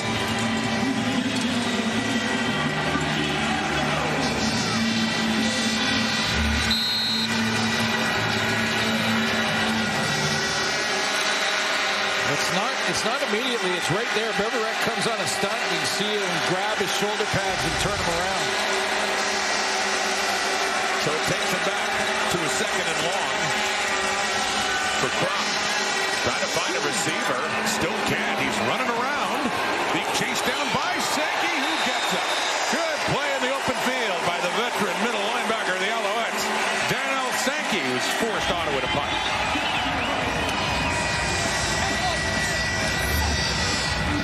These guys, when they get closer to playoffs, your best players start stepping up. We've seen Duquois make some plays. Watch, just follow Sankey. Drop into his responsibility, staying disciplined in his pass drops, and then when he knows and is sure that Crum is going to tuck it and take off, he tracks him down and catches him from behind. And that's saying something with Dustin Crum. Sure is, with Crum's running ability. So Leone stands back just outside his 10. Eno Benjamin is the lone returner for the Alouettes. Tracking this down, it is 31. A 53-yard punt by Leone, and that return up to the 47 of the Alouettes. Gorgeous autumn day on the campus of McGill. At our Thanksgiving weekend game, the Red Blacks trail. Well, get ready for NFL Monday Night Football tonight. It's the Bills going up against the Atlanta Falcons. Now, that's the earlier game. There will be two going on. That starts at 7:15 Eastern, an hour later. You can also see it on TSN. Chicago Bears taking on Jaden Daniels and the Washington Commanders.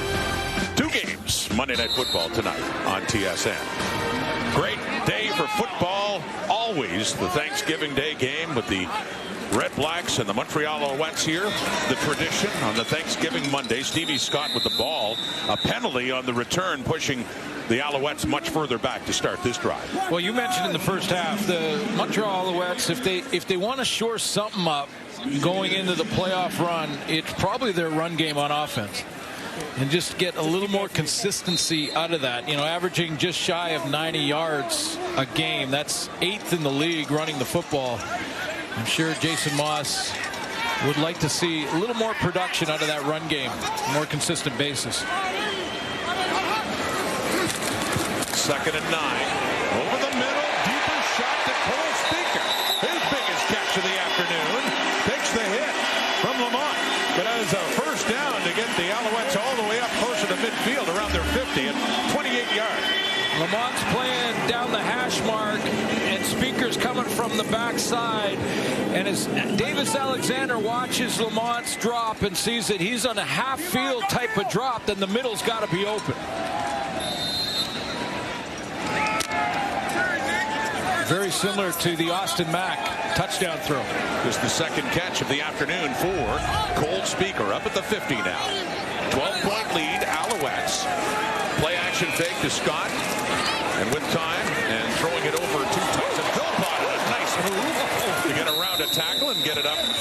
Only picks up about 4 or 5 yards, but Philpott certainly worked for him.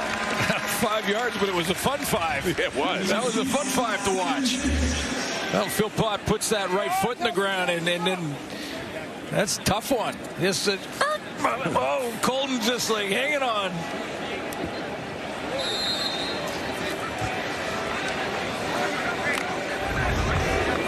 Yeah, gets 4, 2nd and 6 for Tyson Philpott in his 4th year at the University of Calgary. Grey Cup champion in 23. That winning catch. Here's Alexander.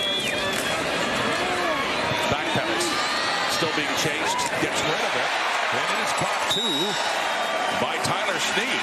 And that is enough for a first down to the 45. Gain of 11 for Snead. This is one of the measurables for Davis Alexander, is his ability to negotiate the pocket, buy himself some time. He pushes off with his left hand, but he's constantly got his eyes down the field. And all he needs is that one little flash of his white jersey, of his teammate in one of those zones, buys himself some time, hops back and forth, and finds Snead. 1,000-yard season. Yep, that one put him just over 1,001 now. 21 of the day. Tyler Snead, 1,000-yard receiving season. Leading the way with the Alouettes, that's Charleston Rambo. And Alexander knew how close Snead was to that milestone. Yeah, and these things matter, so he wants to get the ball back, and this is what a good teammate does. Little things. Keep the ball, man. It's a 1,000-yard season. It's your first. It's Get awesome. that one marked. Davis Alexander for his teammate, his top receiver, Tyler Snead, making sure he takes care of him.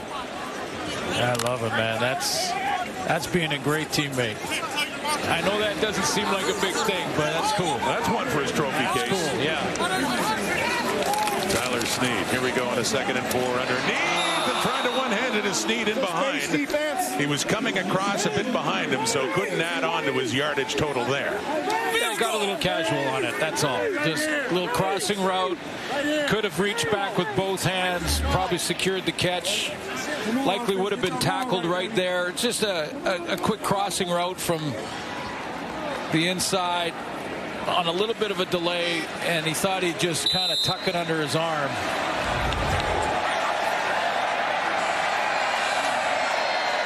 And so Jose Maltos Diaz comes on 2 for 2, and he's made from 53 and 48, and this one upwards of 48 again, put down by Zima, and it is good. It was drifting left, but inside still that left upright from Maltos Diaz. Another ticket to the gun show. Yeah, oh, absolutely. He's got a flex after that one again. 3 more for the Alouettes, 24-9.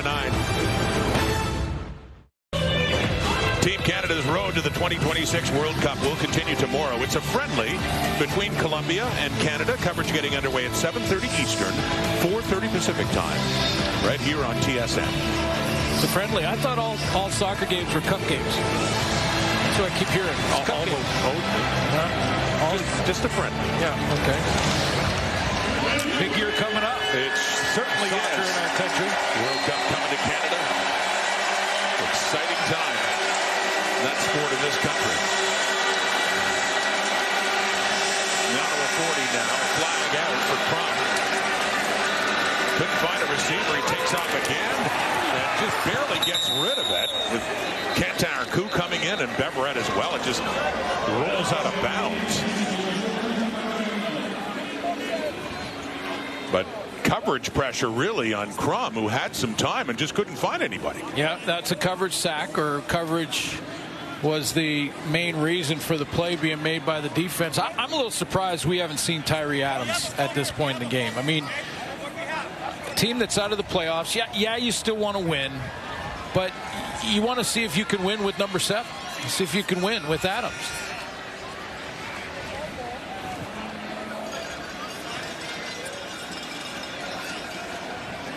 So a penalty, they're sorting that out. But Crum, by the way, hurried twice, hit 5 times, sacked once. Well, offside, Ottawa. Penalties declined, 2nd down. And as Coach mentioned in the pregame show, you know, it is still an audition for Crum. They still want to see, you know, Crum's continuing to evolve. However, this is real tryout time. I mean, you have a chance now out of the playoffs to get ahead of next year. Evaluate Tyree Adams. He's one of those players. He's been with the Red Blacks a while. And yet, when we said that, we wanted to see more of what he could do. It's a small sample size, partially because of injury and also because of opportunity. From in, intercepted, deflected into the hands of Lorenzo Burns. Intended for Eugene Lewis, and instead, we got a turnover. Montreal taking over at the Ottawa 47.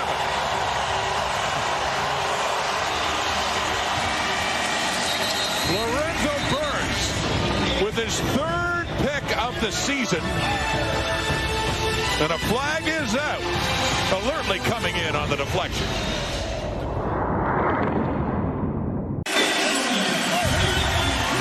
Well, upon further review, it looks like this ball may have touched the turf. You see down at the bottom of your screen that front tip of the football touching the turf.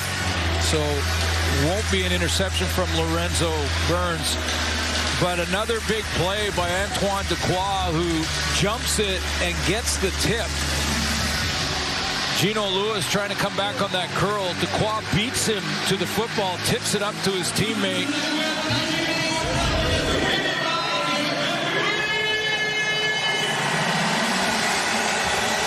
Still waiting word from the replay center and an announcement from the referee, Tim Croker.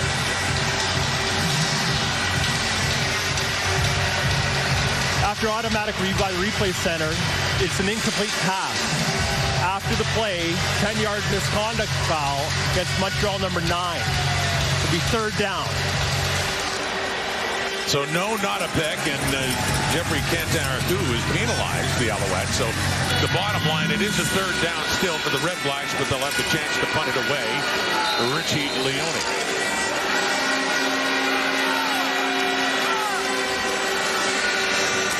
Benjamin standing back there, waiting for it. Taken down after a 44-yard punt. Let's go back to Kenzie. What did you guys want to get about Benjamin? A theme today is we've been talking a lot about community involvement, and when you bring in a guy like Gino Lewis, you're getting a leader both on and off the field. Right now, he is 1 credit away from earning his master's at Oklahoma in human relations. His goal is to work in family services after working with families that struggle with drug abuse and homelessness. And so here's a guy that always puts it all out on the field and off the field as well. Thank you, Kenzie. And yeah, but remarkable career starting in Montreal. Still feels indebted to his time with the Alouettes for giving him that shot, but It's been more of a frustrating season, really, since leaving with Edmonton and certainly with Ottawa. He gets close to 1,000 yards. He still doesn't have a catch tonight. Well, and that's how good he is, though. 1,000-yard receiving season is not great for Geno Lewis. It's great for any other player, but for him, to me, he is a 8 to 12 targets a game player. So, however you're going to do that, you got to get the ball to Geno Lewis. He was the intended target when Dequoy beat him and tipped it. But, he's one of those guys, as Bo Levi Mitchell said to us a couple of nights ago, he's one of those guys that doesn't matter if he's covered. Throw it to him anyway. Yeah. We've seen that so many times. He's made spectacular catches. Certainly did in his days here with the Alouettes. Highlight machine. 2nd and 11 now for Alexander. Loading it up. Down the rail to the right and knocked away. Coming back to get it is Mark Milton.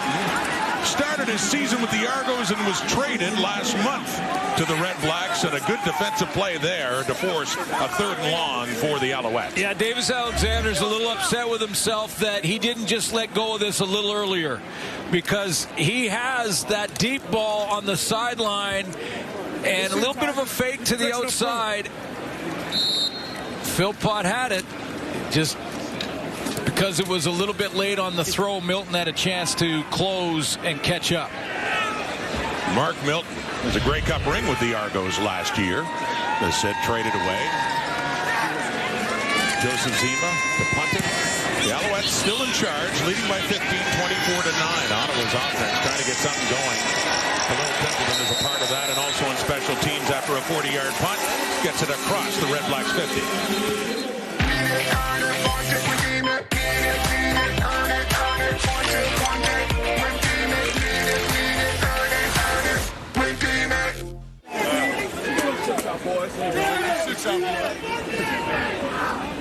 So Khalil return, holding Ottawa number 48. It's 10-yard penalty, 1st down. Ottawa.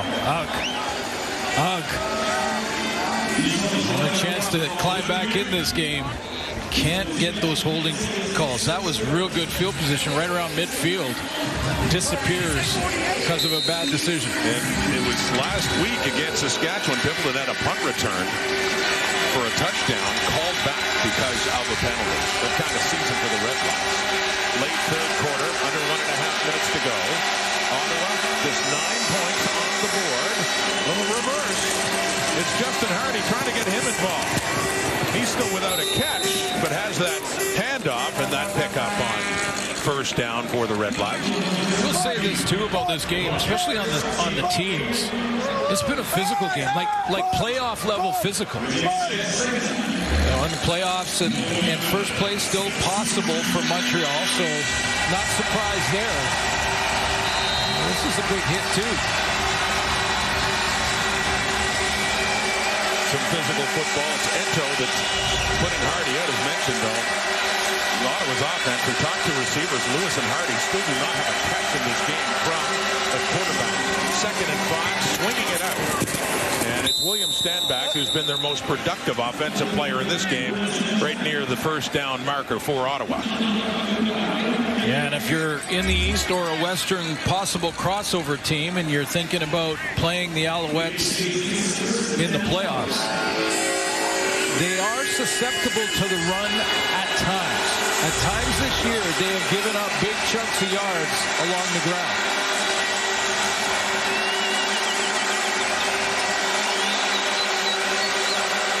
That movement, Lawal Ugalak gets back and set. No flag. Stand back, sweeping around the right, and he gets it up to midfield on another carry for him. Played against, they're ranked 5th against the run in the league coming into this week. But against Hamilton, gave up 234 yards and lost. Against Winnipeg, Brady Oliveira had a great day in their game here. 176 that game and lost. Played against Saskatchewan, gave up 137 and lost that one. But having said that, it's getting closer to the playoffs. Guys like Darnell Sankey turned it up a notch. And they gave up a bunch of yards against Calgary, but with Davis Alexander back, they still won that game. Dan Adeboye, the running back, down a 2nd and 3. He has the ball. First carry of the the afternoon out of Aboye, and has a first down for Ottawa across midfield. And that is quarter time. So the game settles down, but Ottawa trying to spoil things for the Alouettes. Still in a hole now, heading to the fourth quarter. Montreal needs to win to keep any hopes of finishing first in the East Division.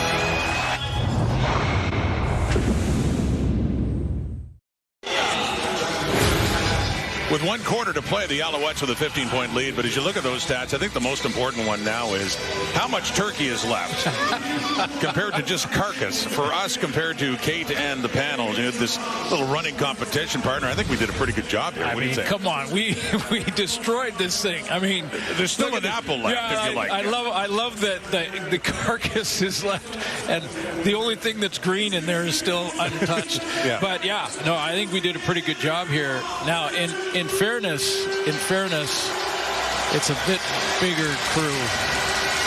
It is. Than is sharing, but we'll get to that in a second. We weren't going to admit that yet, were we? They said they had the bigger bird, but there were 3 of them, just 2 of us. That's all that matters right now. That's really all that matters. And Milt, we still have your... all kidding aside, we hope you've had, all of you, have had a great Thanksgiving and enjoyed the holiday weekend as we have. Watching a football game, our favorite thing to do. And with 1 quarter still to play on this Thanksgiving Monday. Now, I don't know about you, but leftover turkey for me is almost my favorite of the turkey dinner. Absolutely. And better the next day. And then the soup. Yes. Take the bones, make the soup. I'm taking the bones. Can I take the bones? Sure you can. Hop on a plane. I'll be curious when you go through airport security what they say to you. I'll be checking my turkey carcass. Anything to declare. Nothing but bones. Strange smell coming out of your soup plate. Here we go. REDBLACKS, fourth quarter. On a 1st and 10. Faking to stand back. Throwing to Marco Dubois. Got a couple of catches in this game, and he puts his head down on Najee Murray. And he gets it down, a first down to the Montreal 30, a pickup of 21 yards. Yeah, that's what I mean about the physicality in this game. I mean, Dubois is going to end up in the flat out here, and it's a little fake to stand back going one way and then out to the flat. No one picks him up, but watch the contact at the end. Like, Sankey flying around, taking out blockers.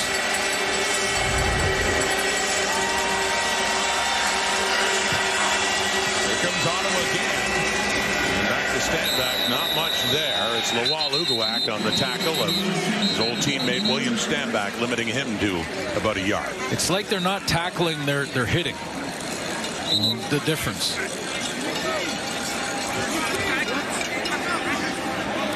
And they got to play each other again. They do. I was going to say. Maybe setting the tone. Yeah. First of a home and home. If Montreal wins this game, then they're still mathematically alive to catch Hamilton for first in the East. They would still need to beat Ottawa again next week, and then hope Ottawa beats Hamilton in the Ticats last game, and then they'd have to beat Winnipeg in the final week. So a lot. Ticats number is 1. 1 win or 1 Montreal loss, and they take the division. Pressure coming on. On the blitz. Strong side linebacker Najee Murray coming in and picks up the sack of Dustin Crump.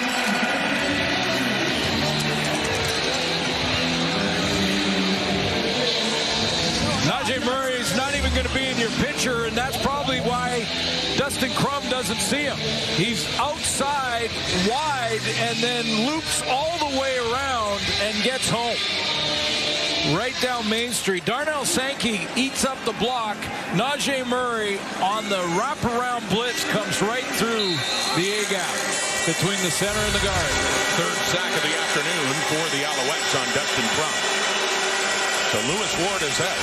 This will be a 47-yard field goal try for the veteran Ottawa kicker, with Leone putting it down, but it rips off to the left. And Eno Benjamin takes it and is going to take a knee. But despite some momentum for Ottawa's offense, not much to show for it. Kind of a microcosm of the season on the missed field goal. A 10th point on the board. REDBLACKS still trail on Montreal by 2 touchdowns. Getting late in this Thanksgiving Monday in Montreal, the REDBLACKS just picked up a point on a missed field goal, but they're still down 14. 11.5 minutes to go. Montreal football, Davis Alexander. Left side, Stevie Scott turns it back up and trying to add to those rushing totals. We talked about the Alouettes, the one ingredient of their offensive attack that could use more work. Second down coming up.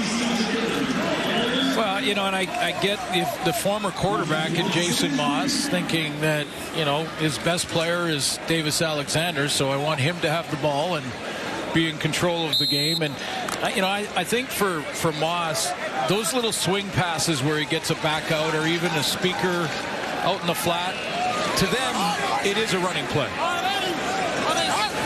So, call it 7 picked up. And chance to pick up those other 3 and get a first down, but he is shy. Stevie caught again. And that's why Jason Moss is reluctant at times. You know, like it's not consistent enough at this moment that he can go on a 2nd and 4 or 5 and pick up the first down on a run play. I talked to Jason Moss a couple of days ago just about the momentum the Alouettes are back on now. Now, he did say the attitude didn't change when they lost 5 in a row, but they've been streaky.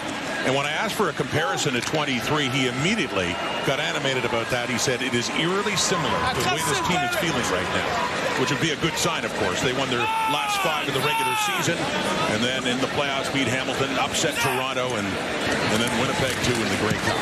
Hoping for a repeat in 2025. For the Montreal Alouettes from that punt, chasing Will Pimpleton on a 53-yarder back inside the 10 as he gets it out to about this 17, 18-yard line. Ottawa football again, but with a whole lot of work to do now for the REDBLACKS. Under 10 minutes to go here at Molson Stadium. Confession time to Kate. Okay, it wasn't just Suits and I devouring that turkey, but we had a lot of mouths to feed here, including a terrific crew. Yeah, camera crew out there getting their sandwiches, their turkeys. And, yeah, I'm thankful for all of our crews across the country that do such a great job. And this is about the time when they're out there in the pouring rain or whatever it might be as it gets colder, getting these great shots of our game. From the end zone for a penalty push, the REDBLACKS back intended for William Stanback, but not just great camera operators, but tape the tape department. There's video. Davers in audio. There you go. He's in our ear, our production team, and DB, our director tonight. Yeah. And John Hines, who's not in the shot, I was going to say, but is our producer, and he's probably not in the shot because he's got a big turkey sandwich cornered somewhere. Yeah, Hines, he doesn't want a camera on him when he's eating. I know the feeling. But, yeah, we give thanks to a terrific crew right across the board here in Montreal today. Glenn and I had a bit, Kate. We had a bit. Here's Crum again from the end zone. And traffic nearly intercepted. Dequoy had a chance. Lots of Alouette white jerseys around. They're outnumbering Justin Hardy, but it still falls incomplete. You know what? I know desperate times call for desperate measures, but I'm not sure what Dustin Crum saw when he threw that one.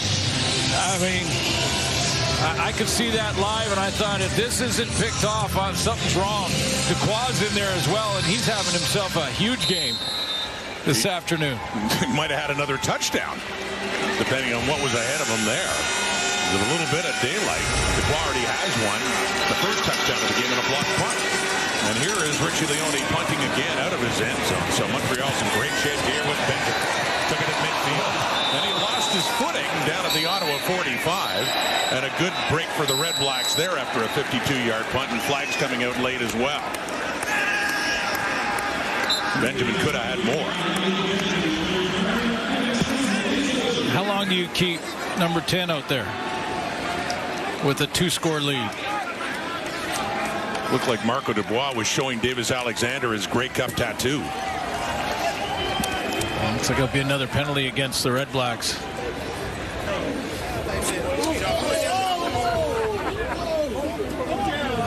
Usually when the ref's talking to the coach, it means the other team got the penalty. But I think coach play disqualification. Ottawa number 89. 25-yard penalty. First down Montreal. Well, that was Marco Dubois. We saw him having words with Davis Alexander walking off the field, but he's disqualified from this game. Yeah, that's what Bob Dice was trying to ask. He was over there talking to the official saying, who was it? I'll go get him. He's out.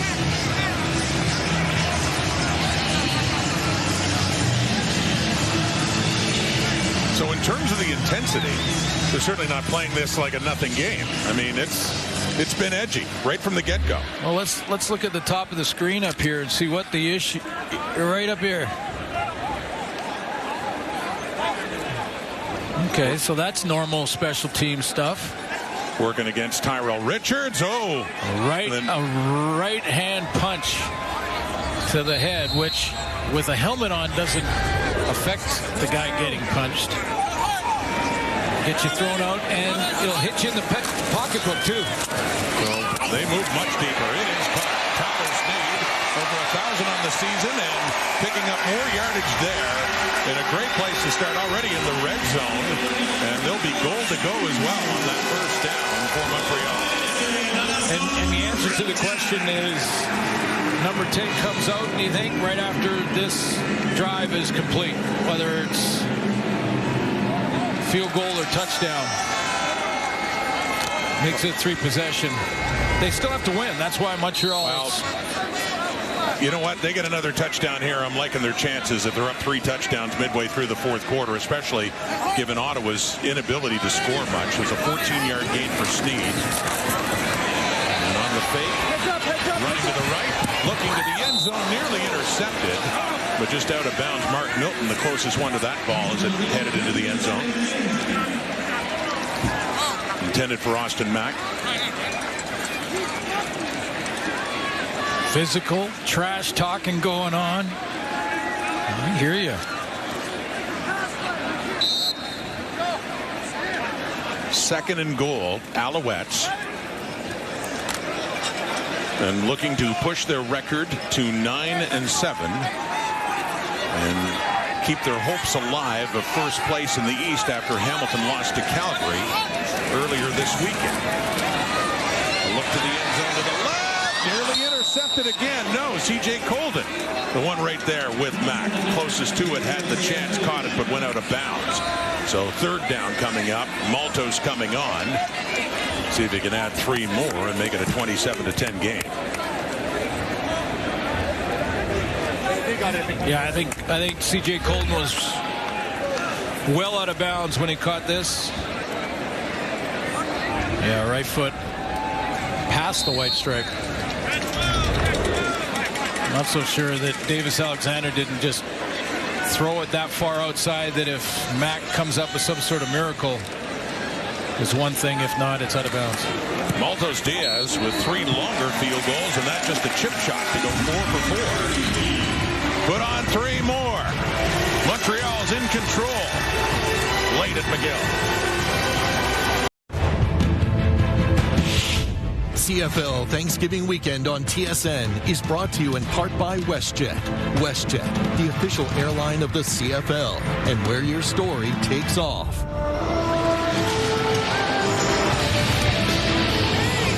REDBLACKS football, but now down more than 2 scores after another field goal by Jose Maltos Diaz and a 17-point Montreal lead.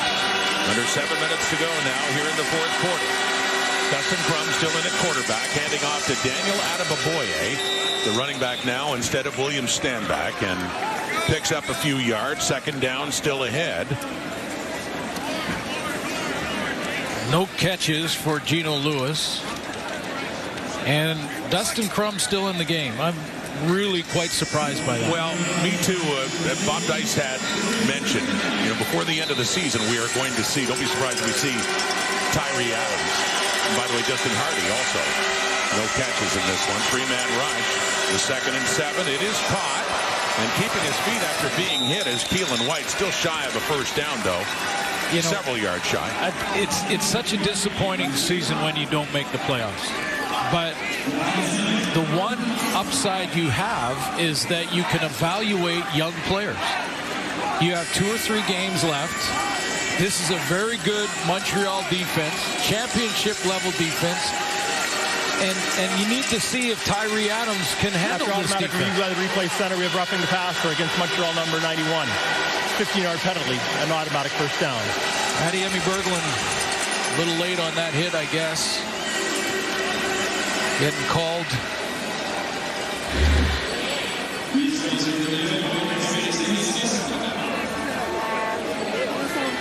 Goes on an inside move, ball's out. I don't know about that one.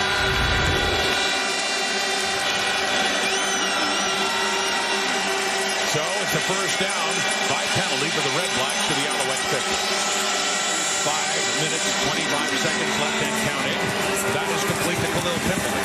Cuts it back. Pimpleton works his way down to the 35 in a 15-yard pickup for the REDBLACKS. You know, and one of the responses would automatically be, well, we still want to win.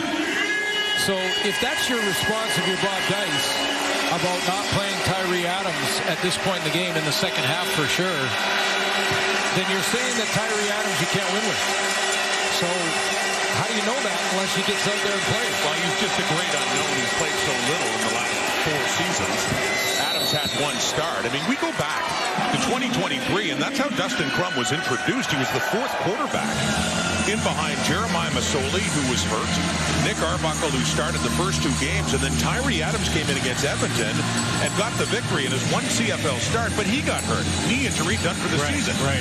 And then Masoli got a chance to come back from a long injury layoff, got hurt in the first half in Hamilton. The rest of the way in 23 was Dustin Crum, who ended up starting 13 games that year. But there wasn't a chance to see Tyree Adams build on the start that he had. Of course, we did see some stunning things from Crum in his first 2 starts. Electric with victories in his first 2 against Winnipeg and Calgary. Off to the left. And Keelan White hangs on to it. Not enough for a first down, but brings it inside the 30. And Rod, think about it this way, too. I mean, until Davis Alexander got that opportunity, we didn't know what he was. No. We don't know what he was the number 3 QB. Yeah, we don't know what Tyree Adams is, and neither does the Ottawa organization. And you can't find that out until you put him under the spotlight. Put him under the lights of the stadium, see if he handles it. Well, they still have 2 games after this. There's pressure on Crum. Well, he evaded Murray, but he can't evade Beverett, who takes him down for a huge loss back in midfield for Tyrese Beverett, the runner-up for Defensive Player of the Year in 2024 in the CFL. 3rd and 3 just turned into 3rd and 33. First down for Montreal. Yeah, Beverett and Darnell Sankey, you know, they basically, these guys basically, this time of year is when we see their best football. Beverett over the last 4 or 5 games has just been piling on the stats. 23 defensive tackles, 2 sacks, 2 forced fumbles, an interception. That's just the last 3 games. Because we're getting close to the playoffs. That's when those guys turn it up. That was a turnover on downs, as you talked about. All the way back, they spot the ball at the 48.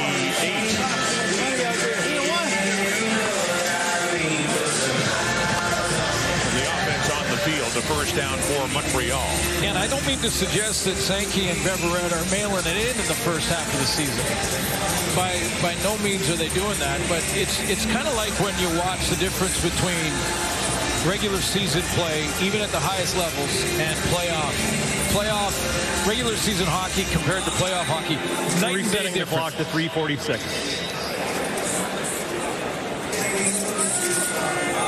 night and day different, right? And so it's just that time of year. It's organic, and the great players, their game starts to elevate. And speaking of that, I was talking earlier what Jason Moss was saying, a tale of two seasons. 2023, they get hot at the right time. They keep winning. They're an underdog going into Toronto, but they had momentum. The rest is history. Great Cup. Last year, they clinched first by mid-September. And Moss admits that dynamic does change a little bit when you don't have to win games, and they started to slump. They ultimately lost to the Argos in the East Final, and it was Toronto to move on and get the Grey Cup win. Benjamin in at running back. He has the ball. And a good pickup to get it up across midfield. So, Moss has said he's learned from these experiences as to the importance of this time of year and the kind of momentum and attitude you have. And he told you, and I understand that that's why he wants to play his guys, and no matter what. But again, we're now closing in on the 3-minute warning with a 3-possession lead, and Davis Alexander's still out there. That's where I will respectfully disagree with the decision. I mean, and took a big hit in this game too. They wanted to win. They need to win. They want to keep that effort for first place in the division alive. And I get all that, but Ottawa's not coming back at 3:20 down 3 possessions. And when I talked to him, it was before Hamilton had lost, and I said, "Does the Hamilton outcome change your lineup decisions at all?" He said, "Not one bit. No, exactly. Our starters are playing." Shea Patterson is in there on the short yardage play to pick up another first down for the Alouettes. And Alexander comes back on. Mission accomplished here this afternoon for Montreal. They got the win. Had to do that. Keep the hope alive for first. He's thrown for 240, touchdown. Hasn't thrown an interception, which he's been excellent at, by the way. That's another measurable that puts him where he's, at that unbeaten. He's looking at 10-0 as a starter to start his career. 77% of the day passing. And consider that too. The part of the story that we hadn't talked about. We'll get a chance to finishing up here. Get him out. He's going to get the win anyway. With the looks of things now, 38 of the clock at a 17-point lead. Just 2 weeks in the regular season left after today. Here's the sked for Week 20, starting the Friday night with the Riders, Bombers, and the Elks and the Lions. There's still so much to be decided in the West. We do know there's going to be a crossover team. Then you got the Owls and the Redblacks again in Ottawa, wrapping up with the Argos and the Stampeders. But all we can say in the West is Saskatchewan's clinched first place. Number 1, and BC has a playoff spot, but we don't know where. All right. And the Elks are still alive. They are, mathematically. I mean, they still need some help. They need some help, but the Elks are still alive in the playoff hunt. So nothing determined there. We do know that the 2 teams in the East with this win from Montreal will be Hamilton and Montreal. Don't know who will finish first yet. Right. And won't till the end of the season. Ottawa can still play spoiler with either team. They win next week against Montreal, and it's Hamilton in first place. Yes. Montreal takes care of business next week, beats Ottawa. Now they've got to see. They can go in and beat Hamilton and lose first place in the division. I was going to say the Red Blacks would finish up in Hamilton the night before Montreal plays in Winnipeg, and that's when they know whether or not that game against the Bombers means anything in the standings. Chances are it's going to mean something to Winnipeg, though, regardless. Absolutely. Right down to the wire in the CFL regular season. Zeno Benjamin getting some business now as he gets it down to the Ottawa floor. There is a chance that the Bombers, through all this different math, could cross over and come through the East. Can you imagine? And go back. Can you imagine? And I'm just going to throw it out there. Wow. The Riders have home field advantage in the final. I know BC is one of the hottest teams in the West right now, and maybe in the league. But if somehow they win that final and Winnipeg goes through the I'm just saying. Just trying to get my head around that. All these possibilities. It's just crazy, especially in the West, what's going on. So join us next week. 4 big games, all of them with significance in the standings as well. And With the Bombers being to 5 straight, by the way. Yeah. So this would be 6. And hosting the Grey Cup this year. Yeah. And by the way, so the one definitive thing that we could say, and that was after last week, there will be a crossover. There's a better chance than average that it's going to be here. I mean, odds still favor Hamilton, but still to be determined. The last crossover played was in 2019, 6 years ago, when Montreal lost to Edmonton. And the head coach of Edmonton that year, Jason Moss. Yes. That was the last crossover game played, and Edmonton went on to face the Tiger Cats, lost in the Eastern Final that year. Whoa. Snap. Benjamin picks it up, takes off, and takes a big hit too coming in. That's Lockridge. After, well, they avoided the fumble, but it's kind of a hot potato there for Davis Alexander. You know the old technique of tackling and wrapping up and, you know, staying low, getting the pad level down, wrap your arms around. Watch the contact at the end of this. They're not tackling, they're just running into each other. Like, they're just, it's just... Whoop. Yeah, a little bit of a... That turkey was right out of the oven. Yeah. I tell you what, I'm just... I know what Jason Moss has said, and I know you made your point. I'm just okay. Yeah, we had this discussion, by the way. Now, this you're talking in terms of one game, and this is not a scenario for the Alouettes this year. Montreal, but for teams, I remember having this discussion when Winnipeg had clinched first in the West, and we're looking at 3, 4, 5 weeks. The Argos had that. The Alouettes had it last year. Then what do you do if the games don't have any meaning in the standings? And that would have been the case had Hamilton won on the weekend. Right. This game wouldn't have any meaning in the standings for Montreal, and yet I still think you'd be seeing Davis Alexander. Exactly. He said he was going to play him. He's not getting into that rest. You know, we asked Scott Milanovic a very similar question. Of course, they were focused on one game, but and no one wants to look ahead of the game in hand. But I asked him, I said, just this game aside, if you win it and you lock up first, how does that change? Now, they have a bye, so they could be 3 weeks that they would be sitting like a Bo Levi Mitchell. He said, no way we're doing that. Right. So I understand the mentality to, you know, stay in that rhythm of playing live football. Maltos Diaz stays perfect. 5 field goals, 4 of them over 40 yards, and it's a 30-10 Alouette lead. You have enough WestJet points to cover our entire flight to Paris. Mamma mia. That's Italian. So back just under 2 minutes to go.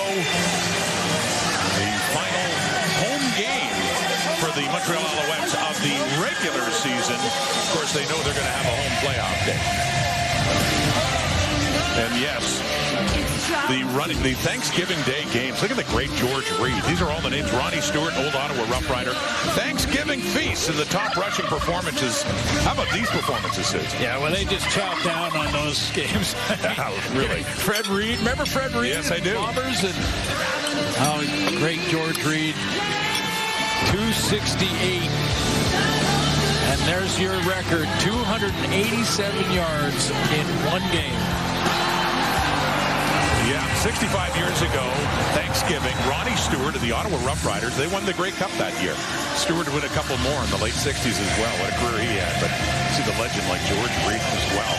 Wow. But 287 yards rushing, that's a decent holiday performance. After the field goal and kicking to the Red Blacks. Dan Boye with the ball and up around the 30. So this is part one, and this game, you know, not playoff significance for Ottawa, but it's had some nastiness, and they'll renew in the nation's capital next week. Yeah, and, you know, again, they want to, as we mentioned, you're playing with your teammates watching, so you want to put on a good show and make sure you're still playing physical. You got coaches watching for next year, but you know, the one thing that Ottawa knows is that there's going to be change. When you don't make the playoffs and you've had back-to-back or a couple bad years in a row, there's going to be change. How deep that goes, we don't know. Let the organization decide on all of that. For now, though, Ottawa is winding this one down. And It's Eugene Lewis who finally has a catch. It doesn't look like he's going to make it to 1,000 yards on this one. Still a couple of games to go, but came in 43 Major foul shy. off the pass for Montreal number 9. Add 15 yards to the play, an automatic first down. So Lewis at least has a catch in this day. Well, and he thought that penalty was going against Ottawa when he first turned around. Because it's been that kind of day. Yeah. Well, it's been that kind of season. Yeah. You know, and that's the problem. And that's the issue that, you know, coaching staff, players, it's unsettling. You know, you're going into an off season saying what's going to happen, who's free agent, who's playing quarterback. Crum all the way in this one. Will we see some Tyree Adams next week for Bob Dice to decide, or a hybrid of the two of them with 2 games to play after this? I think you got it. I mean, you have to. You know, I mean, if you're trying to shine up make it a 5-win season instead of a 4-win season, that just doesn't make any sense. You got a chance to evaluate some players here. Under a minute to go. Templeton doesn't have the first down, and that second down play tries to reach for it. Lorenzo Burns taking him down. You know, and I'm not giving up on Dustin Crum, and I'm certainly not on Drew Brown. You know, but you just want to see what you have. You got to see what you have, and yes, Crum his evolution has been slow but steady, and the arrow's going in the right direction. Got all that. But you know exactly what you're getting from him right now, and we got it again here this afternoon. Again, Crum nearly intercepted. Wesley Sutton coming in to knock that one away. 34 seconds on the clock, and another turnover on downs, and that third down and short. Ottawa turns it over again. So if you're the organization, what have you learned about your team for next year watching this game this afternoon? I don't think you've really learned anything. No. You knew Stanback was a good player. He was again today. You know, I'm really quite surprised. And then there's the flip side. The Alouettes found out what they had in this guy last year, backing up Cody Fajardo. Going to go wire to wire, isn't he? Yeah, they gave him the keys to the offense this year, and he's missed a lot of games with injury. Just 6 starts this year. But he was 4-0 last year, 6-0 this year. And for Davis Alexander, until this season, the greatest start by a quarterback in CFL history was 8-0 by Danny McManus. Really incredible. And look at the names on the list. Danny McManus, 8-0. Jeff Garcia, 7-0. I mean, those guys on that list did pretty good in their careers, if I remember correctly. Not bad at all. Hall of Famers. Marc-Antoine Dequoy. What a game for him. For the Alouettes. Final home game of the regular season. They'll be hosting a playoff game. And for number 10, a perfect 10. 10-0 to start his career as Davis Alexander as the Montreal Alouettes, for now anyway, still have a hope of finishing first in the East Division. They face the REDBLACKS again next week in Ottawa. Another great defensive effort for Montreal. Another win for Davis Alexander. Happy Thanksgiving Day weekend. Great crowd here in Montreal. Sellout crowd for their last home game. They're headed to the playoffs. We just don't know where yet. It's either in the semifinal, in the crossover game, or if they can still manage to get first place, a bye to the Eastern Final. Hamilton wants to say something about that. Early and often for the Alouettes. A richly deserving crew getting a Thanksgiving feast as well. And another big week of CFL action coming up next week in the second last week of the regular season. The Alouettes win.